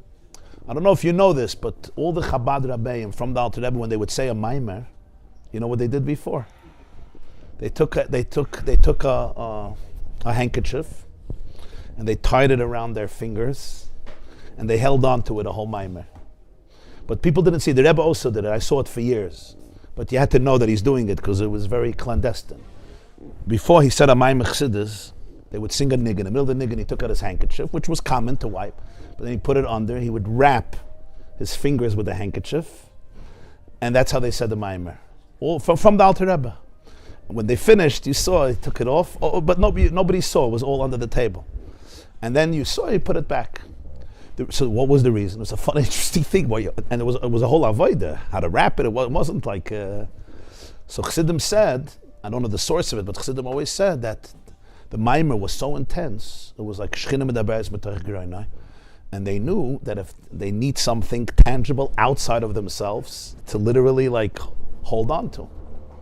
It was like a reminder that you have to come back. There's a physical world. So even the body itself wouldn't do it because the body is part of the neshama. The handkerchief is, so to speak, an outside entity. So even the bush will They say the same thing that the other, you'll ask all the Yeah, okay. children. Yeah, a chayfetz, yeah. It was like a physical chayfetz. Huh? Yeah. Yeah. So that's what he said. So he was eating a bagel with butter. So Melech shuv is the tachlis of ratzo. So he's not just saying unique shuv. He's saying that the tachlis of ratzo is shuv.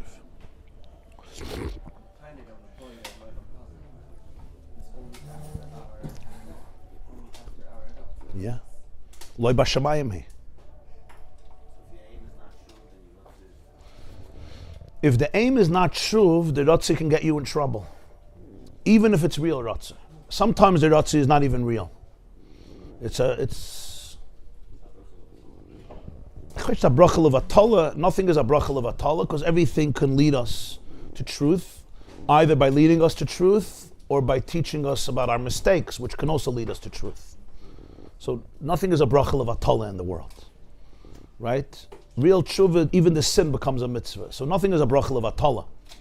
But my ratzo can be one in which, I'm flexing certain muscles and I'm looking for an escape. It could be a very good escape. Sometimes it's deeper. I'm looking for awareness. I'm looking for truth. Ratzo is truth. I'm looking for truth. And I will find it. I will find a certain truth. But I'm not ready to go of bringing it back to my animal soul. If you're not ready to bring it back to your animal soul, you're not fulfilling the purpose of creation. You could have stayed in Gan Eden for that price. Who asked you to come into this world? That's why I'm saying shuv is not your need, it's God's need. We don't need shuv. Mitzad the soul, you don't need to eat, you don't need to drink, you don't need to make money, you don't need to sleep, you don't need anything. You know who wants it? Hashem wants it. So many ways it's much deeper. Ratzo is the natural state of existence. Shuv is the purpose of existence.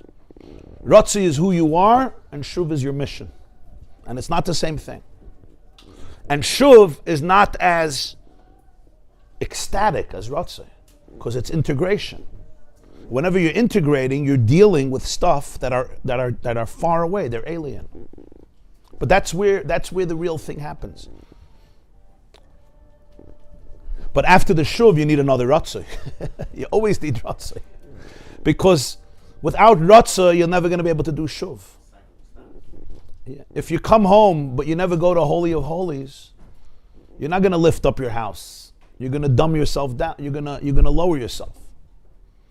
The ratzo gives the shuv its luster, its depth, its energy. And it has an aim. It has a goal. So without going back to the ratzo, I become comfortable in the shuv.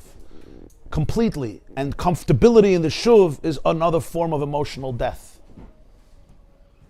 Because you get hijacked by just complacency. And once you get hijacked by complacency, it's not shuv. You didn't return from anywhere. You settled in. Poi tehek furasa, poi nitman. Poi nitman, and that's not a good thing to have when you're alive.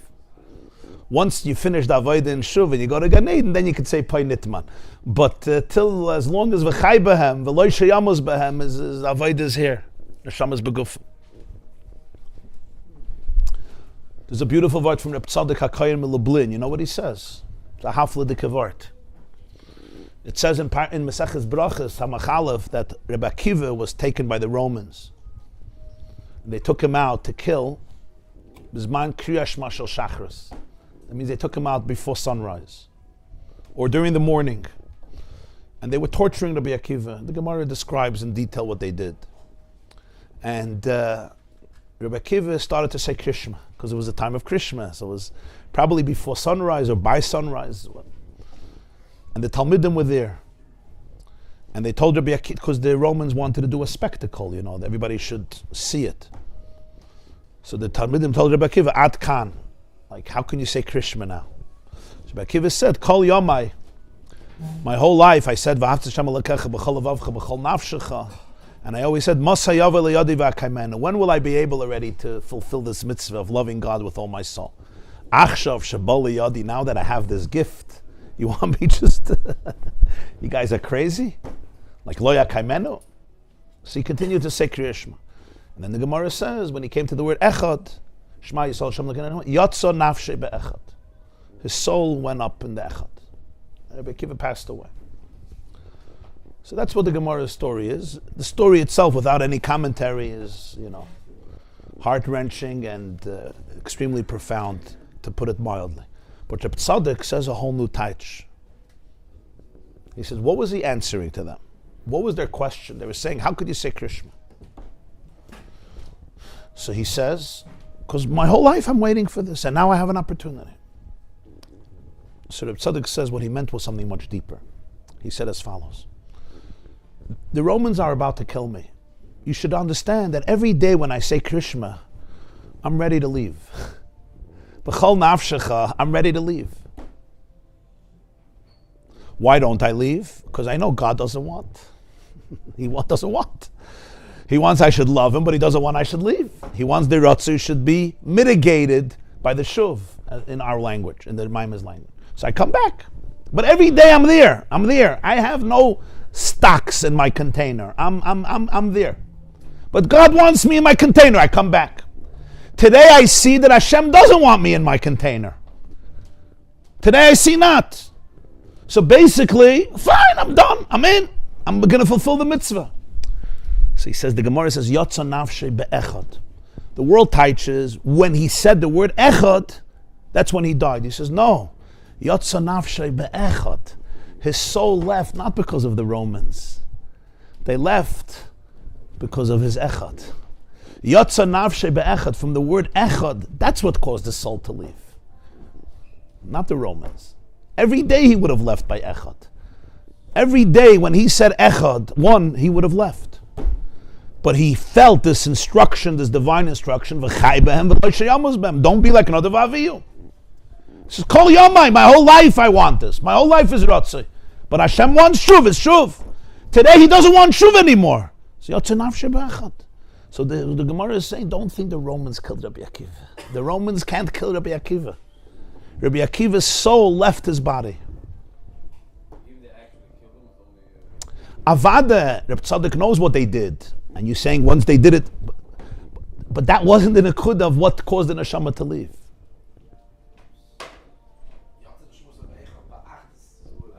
Yotza neshmasei be'echad. In the echad yotza neshmasei. From the echad, inside that echad. Because of the echad yotza neshmasei. His neshmasei went to be in echad. Be'echad, to be in echad. So yotza, he wanted to be in echad. That's what was happening. Of course, from physical eyes, you looked at it and you say, oh, the Romans murdered Rabbi Akiva. He says, the Romans can't touch Rabbi Akiva. How does a Roman have a shaykhis to Rabbi Akiva?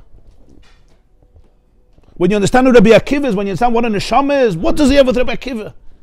They can't even get close to Rabbi Akiva. And Rabbi Akiva knew that. He didn't look at them, they're going to touch Rabbi Akiva. No such thing. How can you touch Rabbi Akiva? You can't touch Rabbi Akiva. It's like to kill. You're going to kill God. Where you're going to touch God. It's pure holiness. How does such tumah come to holiness? It doesn't even get close to it. Rabbi Akiva said, "Now is my avodah of Yotze Nafshe B'Echad." It happens to be that in a physical world, in Golus, Al Pi Teva, when you look at it with Einei Basar, the Romans are the ones who did it. What's Reb Tzadok really saying? He's saying this about every Jew. You understand that? It's very intense. I mean. I can't speak about it too much. It's very intense. He's saying this about every Jew. A Nazi has a shaykhis with a Jew. You can't even get close to a Jew. A Jewish child, it's pure kedusha. They can't get pure tumah, pure kedusha. How do they even get close to it? It's a whole different Indian. Of course, we see it from our perspective, and it's a broken, crazy, insane world, full of hatred and violence and anti-Semitism and sick Rishayim, Gemurim and Ratzchim. We get it. But Rabbi Akiva was in a different frequency. You know, the moment you go into that higher place, everything changes. And we see everything, you know, we have a big block. There's a block. We see everything on one dimension. And it's real. It's not, it's the dimension we're supposed to be in. But the moment you're in a different dimension, everything is different. I mean, even in the physical world, we don't see anything, right? I mean, just bring in a telescope or a microscope, you see that we don't see anything. What do we see? We don't see a cup, we don't see a table. What do we see? We see nothing. We see chitzoni. Even from a pure physics, scientific point of view, we see nothing. Even in our dimension, what do we see? I'm looking at this. What do I see? I see a little skin. I see epidermis. What is take an X-ray? It's a whole different world.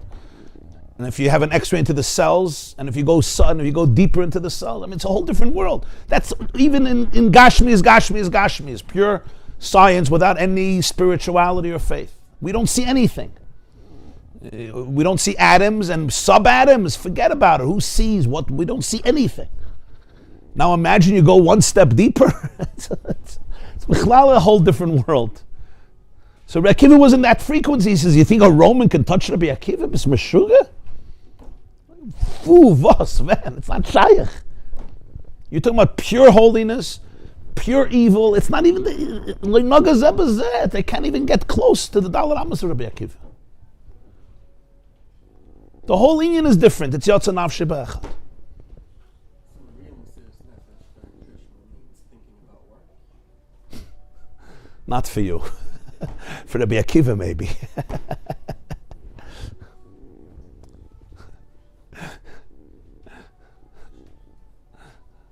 no need to go shine for Mechis no more. No, right now, in the body, in the malchus, stays in the ego. That's why the Jewish people weren't broken. Why hasn't our people become broken after this craziness that we go through? Why do you see the Jewish people are not broken? I got a letter yesterday from a girl. I was doing a Zoom for girls with struggling with the whole Israel. So a girl writes to me, a high school girl. She says, isn't it time for Jews to give up? Let's tell the Arabs you can have what you want and let all the Jews move out of Israel. That was, but this was her solution, like enough. So I told her, first of all, does Teaneck have place for 6.5 million Jews? Or Toronto, or Pittsburgh, or Chicago, or Muncie? 6.6 million Jews. That's from a practical point of view. But I said, the moment you do that, there's not a Jew in the world that's safe anymore. The Jews of Israel is the first step. Hitler, he started with Poland. He wanted every Jew dead. You understand? After so many years, you would think the Jewish people are broken. They're not broken. Either assimilate or disappear, or at least break. But from Rabbi Akiva, you understand why not. It's not al pi seichel. Nothing I'm saying is al pi seichel, and I can't. It's not al pi seichel. But the neshama knows it.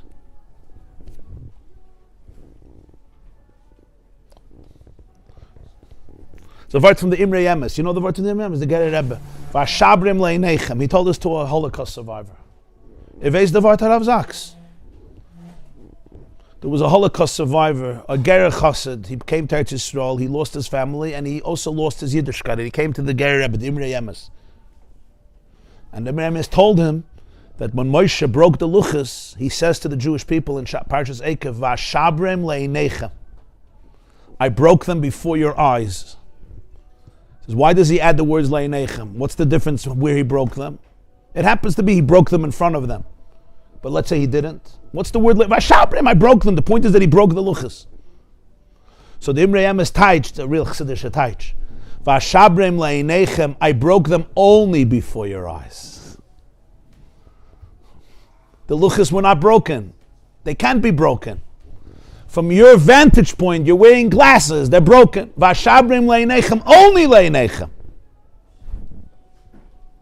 That's what he said to him. Avort.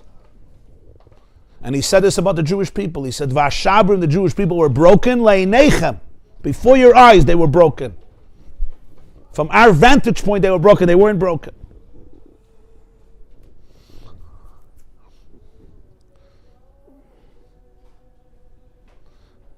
Now, I have to say, as I'm saying this, I'm asking myself, do you really believe what you're saying, Rabbi? Why? Because it's very intense. It's like, it almost feels like disrespectful to say, like you're violating the cruelty. Like it's like disrespectful. It's like coming into a shiva house and saying, "Oh, when people say he's in a good place." You know when they do that, and you're not supposed to do that. It's true, but I'm telling you that in myself, as I'm saying this, I'm asking myself if I'm not desecrating the pain of people. Reb Tzadok says this, and he teaches in Rabbi Akiva, and we all feel that it's true. Not because of insensitivity, because of sensitivity. But we also have to know about das tachten. Right? Haba laharga chashkem laharga. You don't say, your soul is ready to go, it's fine. No, you don't say that. In other words, part of shuv is knowing that there's evil and you have to destroy evil without mercy. Right, the biggest mistake of Israel was they woke up 35 years late. Everything they're doing now had to be done 40 years ago. 60 years. Yeah, right after the 6-Day War. They didn't do any of it because of their own inner shame and existential crisis. I saw last night a sikha from the Lubavitcher Rebbe, Parshas Noach Tovshin Lamed Aleph, 1970. Israel was in the middle of an attrition, the war of attrition after the 6-day war. They were preparing for the Yom Kippur war, the enemy, but Israel thought, after the 6-day war, they're invincible. The Arabs are in awe of them, they won't touch them. Just like they thought about October 7th, Hamas is in awe of Israel. They're not coming close. Jews don't understand how their enemies work. So the Rebbe was talking about some people who lead Israel. So he said, when you talk to them about trusting who they are as Jews and understanding why they're in Eretz Yisrael, he says, it's very hard for many of them to understand this language. So he says, he gives 2 examples, so interesting. He says, Eine Funze, one of them, his whole life is about revenge against his father. Weil sein Tate hat ihm geschmissen zu legen Tefillin. He had a father who beat him to put on Tefillin. So his entire life is dedicated to take revenge against his father and never look at Tefillin again. He said, the Zweite, another Jew, his whole life is about nemen to come in the Ebersten, weil sein Tate ist umgekommen al Kiddush Hashem. The second Jew, his life's mission is to take revenge against God because his father was killed al Kiddush Hashem. So his life's mission is revenge against God. So he says, how can I blame these people? Their whole life, what we would call real trauma. He's busy fighting his father who beat him to put on tefillin. So Yiddishkeit for him is toxic. And the other guy, the word God, he's busy taking revenge against God. He was like being Malamed Schos about the world they're stuck in. So I'm saying you always have to, when you learn about this, so it's true, it's 2 different frequencies. There's the perspective of Gan Eden and the perspective of Olam Hazeh. In the perspective of Rabbi Akiva, he's like, the Romans don't touch a Jew. There's no such a thing. V'ashabrim le'nechem. And the Jews feel that, and that's why they're not broken. The Luchas weren't broken, and the Jews weren't broken. And we know it. A Jew opens up a Gemara, opens up a Chumash, opens up a Likutei Torah, a Torah, a Tanya, opens up a Mishnayos, whatever it is, a Shulchan Aruch. You feel Moshe Rabbeinu is alive, Rabbi Yochanan ben Zakkai is alive, Rabbi Akiva is alive, the Rambam is alive, Rashi is alive, the Baal Shem Tov is alive, the Alter Rebbe is alive, everybody's alive. They're talking to you, Abaye is alive, Rav is alive, the Ritva is alive, the Rambam, they're all alive. Everybody, you feeling everybody, they're alive. The Gemara says, Yaakov Avinu loy meis, right? Ma'azari b'chaim afu b'chaim. In that frequency, nobody was broken. The Beis HaMikdash is alive. Everybody's alive. But that's in the B'china of ratzo. In the B'china of shuv, we live in this world. This world is Vashabrim. They were broken. The Luchas were broken. Shivrei Luchas Menachem Baran.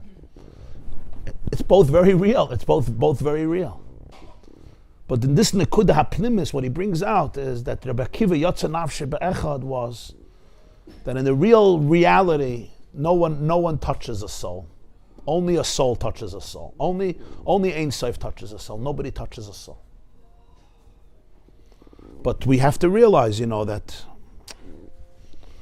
our experience of life and pain of life does have the blockage of Gashmi, and that's what we live in, and we have to respect that. And we have to do things according to halacha based on that. Haba laharga, chashkem laharga. You didn't say einoid mulvadai, and nobody could give Rome or Muslims power if not God. It's true, nobody gives them power without God. But in the same world, God says, and I'm giving you power to go kill your enemy. And that's Hashem's need of Diri B'Tachtoinov, so that's the shuv. Okay. I think this shir needs a little shuv, no? The shir needs a little shuv.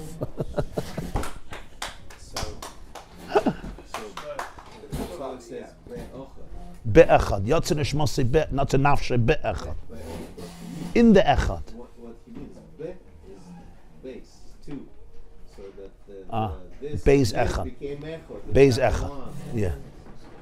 Yeah. Lemeve echad be'echad. It says in Kegavna, lemeve echad be'echad. One should be one with one. You came to the right shir. He says, the Eberstadt did not angeschickt, the richtige Moment.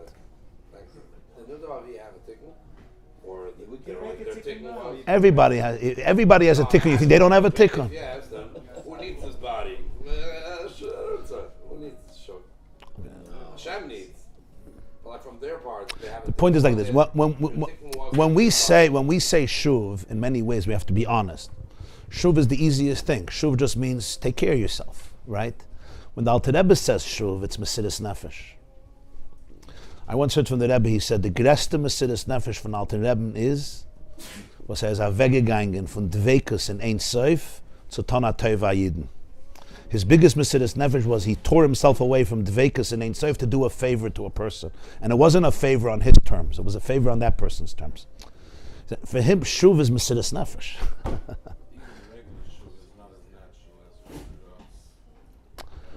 Well, depends. When a person is blocked and doesn't know about their ratzo, so all we have is shuv, yeah. Make a little money, go have a nice meal, go to the beach, take care of yourself, go take a nap. Understand? That's what we're calling shuv.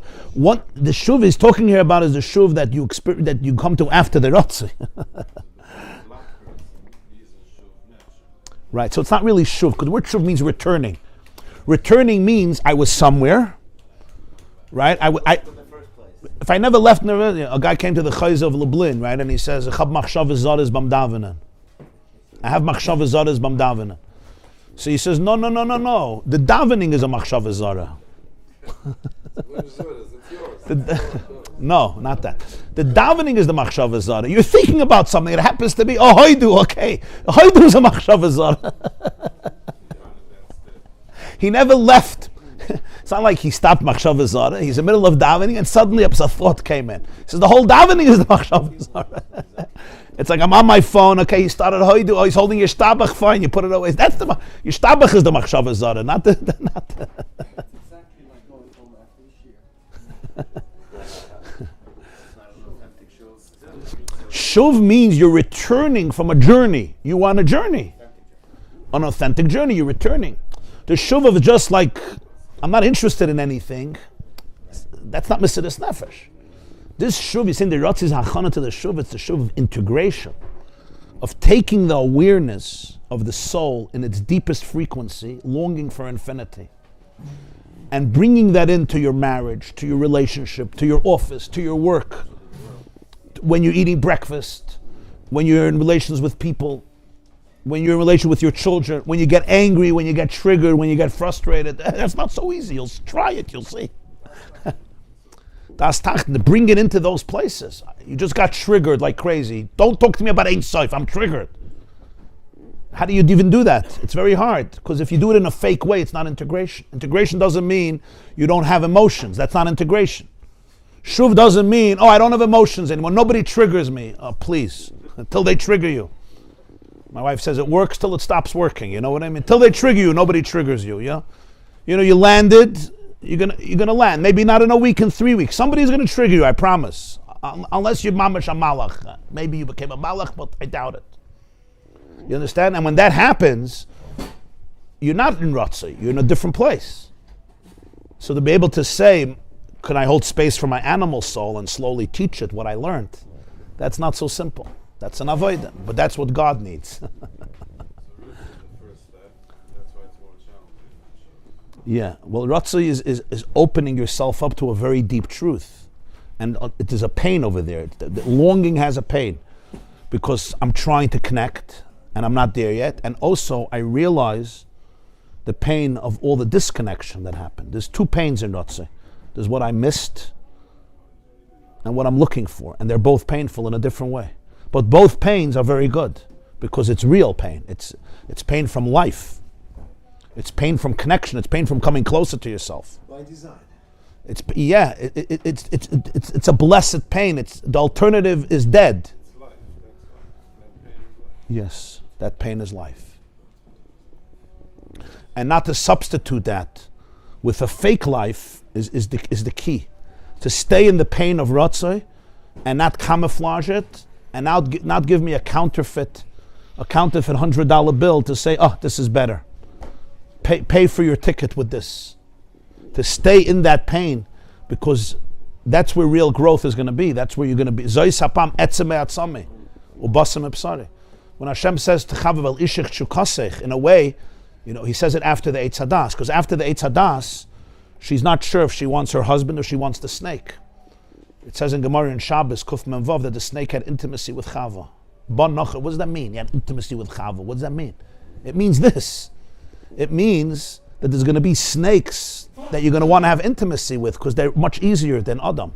They're much easier than Adam. The snake is very colorful. The snake is very interesting. You know, the snake, it's called a serpentine gate. You ever saw where a snake goes?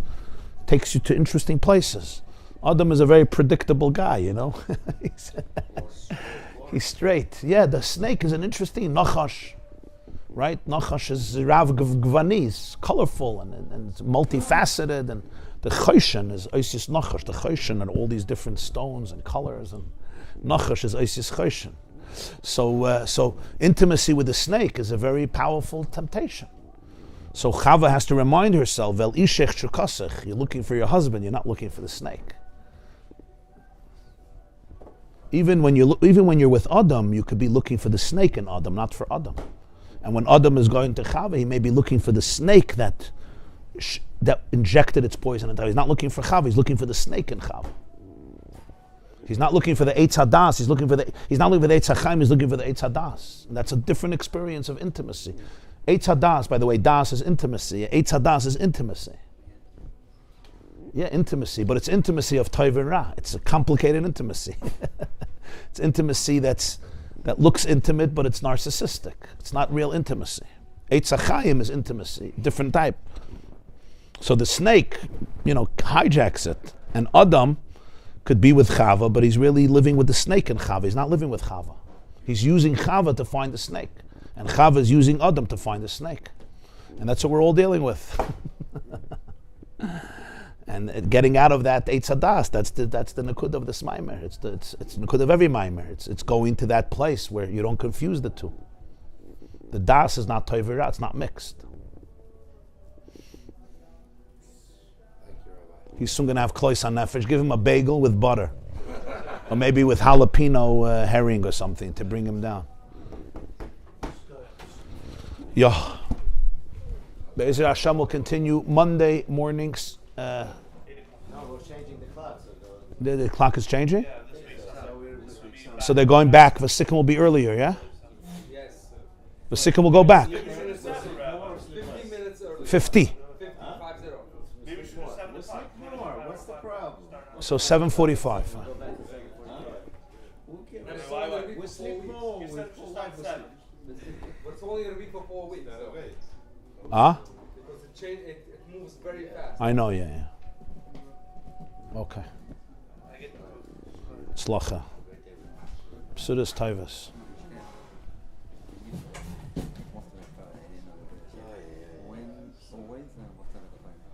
Where the Tzaddik says this? Ah. Ani lo zacher. I heard it years ago. I heard it actually from Rabbi Vigler in Flatbush. I remember he said it. I don't remember if I looked it up afterwards. I don't remember. I have to search a little. The Sefer Maftechis to Reb Tzaddik. So yeah, somebody made a whole Maftechis. I think it's 2 books. So if you look at my Mori Chazal there, Brachas is probably shows. Not ratzo v'shuv. There's Maftechis, my Mori Chazal, Brachas, Samach Aleph. Oh, it would be on the Gemara. On the Gemara, yeah. So what, Monday, same shir? Same parsha, every week, once a week? Yeah, well, we're doing an hour Maimah of Bereshis, but till we finish, yeah. We do Monday and Thursday, yeah. Go to Hatzlacha Rabbah. not about you. So people say why it was a sin. And this and this. I think it's different. I think the real problem with not about you was that they were sensitive to HaKadosh Baruch Hu, forgot about sensitivity to their father. So they didn't realize that Wow. by this they were going to cause the pain. So and therefore they basically were completely Wow. not Wow. in the realm.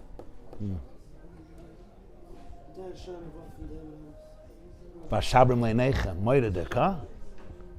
Achsidische Wort, azah. Which one? Vashabrim leinechem, I broke the luchas before your eyes. Unbelievable word.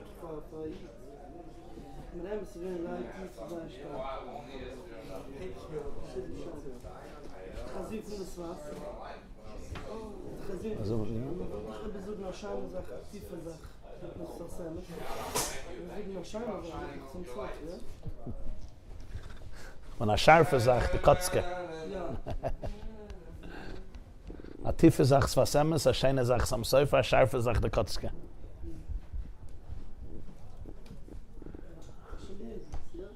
nicht gehört.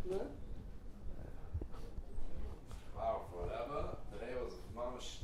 I needed to hear Ich it. mitgehalten der Stitt, und ich mitten, welche Stitt als du noch Bereiches? Teure Arbeitsches, ja, Ratze Amayim auf Ratze V'Shoif. Ki kasha Shamayim Chadashim V'Aretz HaChadashim. Wie die noch der Wort von der Rebbe? Pashas Neuch, Lamed Aleph, ja. Siches Weche? Sie nicht, as Sefer says, Sichis Kodesh, sie nicht edited. Wo sind? Eine fragt dort wegen einer Rosbein von der Tesru? Nein, verbringen, Neuach, der Rebbe herumgerät, der Matzev, rette wegen 2 Jiden. Einer ist busy, nehmen eine Komme in Taten. Der Gedanke. Ja, mitten ist sicher, und einer ist busy, nehmen eine Komme in Ebersten. Ich sag nur, ich stehe mit der Rosbein von der Tesru. Nein, er redet wegen Jiden in Heintige Dor, how they're struggling. But you started, the Rebbe started saying that the people go out from Israel. No, I was saying that a girl wrote to me that the eighth is all Jews should leave Israel. So I was saying, like, ich bin an Eitze, verstehst du? What did the Baruch ever say about the Shmittas? Somebody told me in Torah Chaim, there's a maimer about it. Tell us anything about it? The Zion Shmittas, Hasach my modem, yeah. Teure Shmois. What do they say? That we're actually in the Second Shmitta, yeah. Yeah, the word Gvira. Wow. Rav Nachman says that we don't understand and it's not true. And Chabad, I guess, says that it is. The Bible Chaya saw that there is. And Chaya says there's going to be 18,000 times. How crazy is that? Yeah, and it starts, Psalm steht Nun Alofim Yoivlos. Du weißt doch, was Tzadikim Bible Chaya says 18,000. I saw it myself. Zman Crazy stuff. You remind me, there was a Jew by a lecture, and the professor was talking, and he said, what did he say? That in 4 billion years, the world is gonna cease to exist. So this Jew started to have heart palpitations. So the professor said, "Well, what happened? What happened?" He said, "You said that the world is gonna disappear." He said, "I said 4 billion years." He said, "Ah, I thought you said 4 million." If that's not enough, I ain't soft. 18,000. So I'm saying you're worried about no, not love him. You're worried about I'm 18,000. just curious about the thing. Chet. Not relevant for the moment. It's relevant to understand. It's relevant to understand how deep the ratzo can be. Ad Ein Sof. That's relevant. That we scratch the surface of reality. When we This one means connecting to Hashem. That's deep. But it's not only connected to Hashem. Every real connection with another person is a form of ratzo. The desire to connect to yourself is ratzo. When you say connecting to Hashem, connecting to Hashem, where is Hashem? Hashem is here, Hashem is here. Yeah, so the desire to really connect in the most powerful way, real attachment, real dvekas, that is a form of ratzo. And that is Ein Sof. Torah is going back. It's every second. Sure. Rav Nachman says Every you second. can't be an Erech Yid, you can't be tzaddik, you can't reach any madraga if you're not buki berutza v'shoy. Because if not, you start getting closer and then you feel this and you're like, oh, okay, Hashem doesn't want me. You can't live like this with Hashem. You have to know that this is how it goes. It's a dance. And everything in life. If not, you just give up. You Oh, stop, or you stop berutza, or you stop shor. Why? Ich habe gesagt, die ganze Teure von euch. Schkoyach, ich hab auch gelebt, jeden mit dem. Ja, sie haben alle an gehabt. Sie haben alle an gehabt. Leute der Heilige Bashem, durch mir gesehen. Nein. Er viele weiß nicht, dass er gewinnt ein Wort. Er hat gemeint, es hat Sachos. Ich war mitten da in ein paar Tage zurück und ich habe gesagt, wa Atem Achaya ist Kulam. Und ich habe es nicht so gefüllt, der Matzev. Und er ist da durch. So ein kleiner heilige Tzedakah. Und er hat weiter. Ich weiß nicht, was er hat gehört, aber er hat geschehen. Taka Amachaya. Va'ata Machaya ist Kulam. Und er hat geschehen, dann Taka Amachaya. Das hat mir geholfen in mein Davenen. Buch Hashem, Habe ich es erzählt von der Eulam. Ich bist allein. Ja. Ich nur der... Schchine mit der Beres. Ich Ich weiß aneinander. Er hat gehört, das Wort Machaya, hat geschehen. Taka Machaya. Hashem talks through people. Taka Machaya. Ich sage, Va'ata Machaya ist Kulam. Sagt er, Taka Machaya. Es ist Taka Machaya. Ja.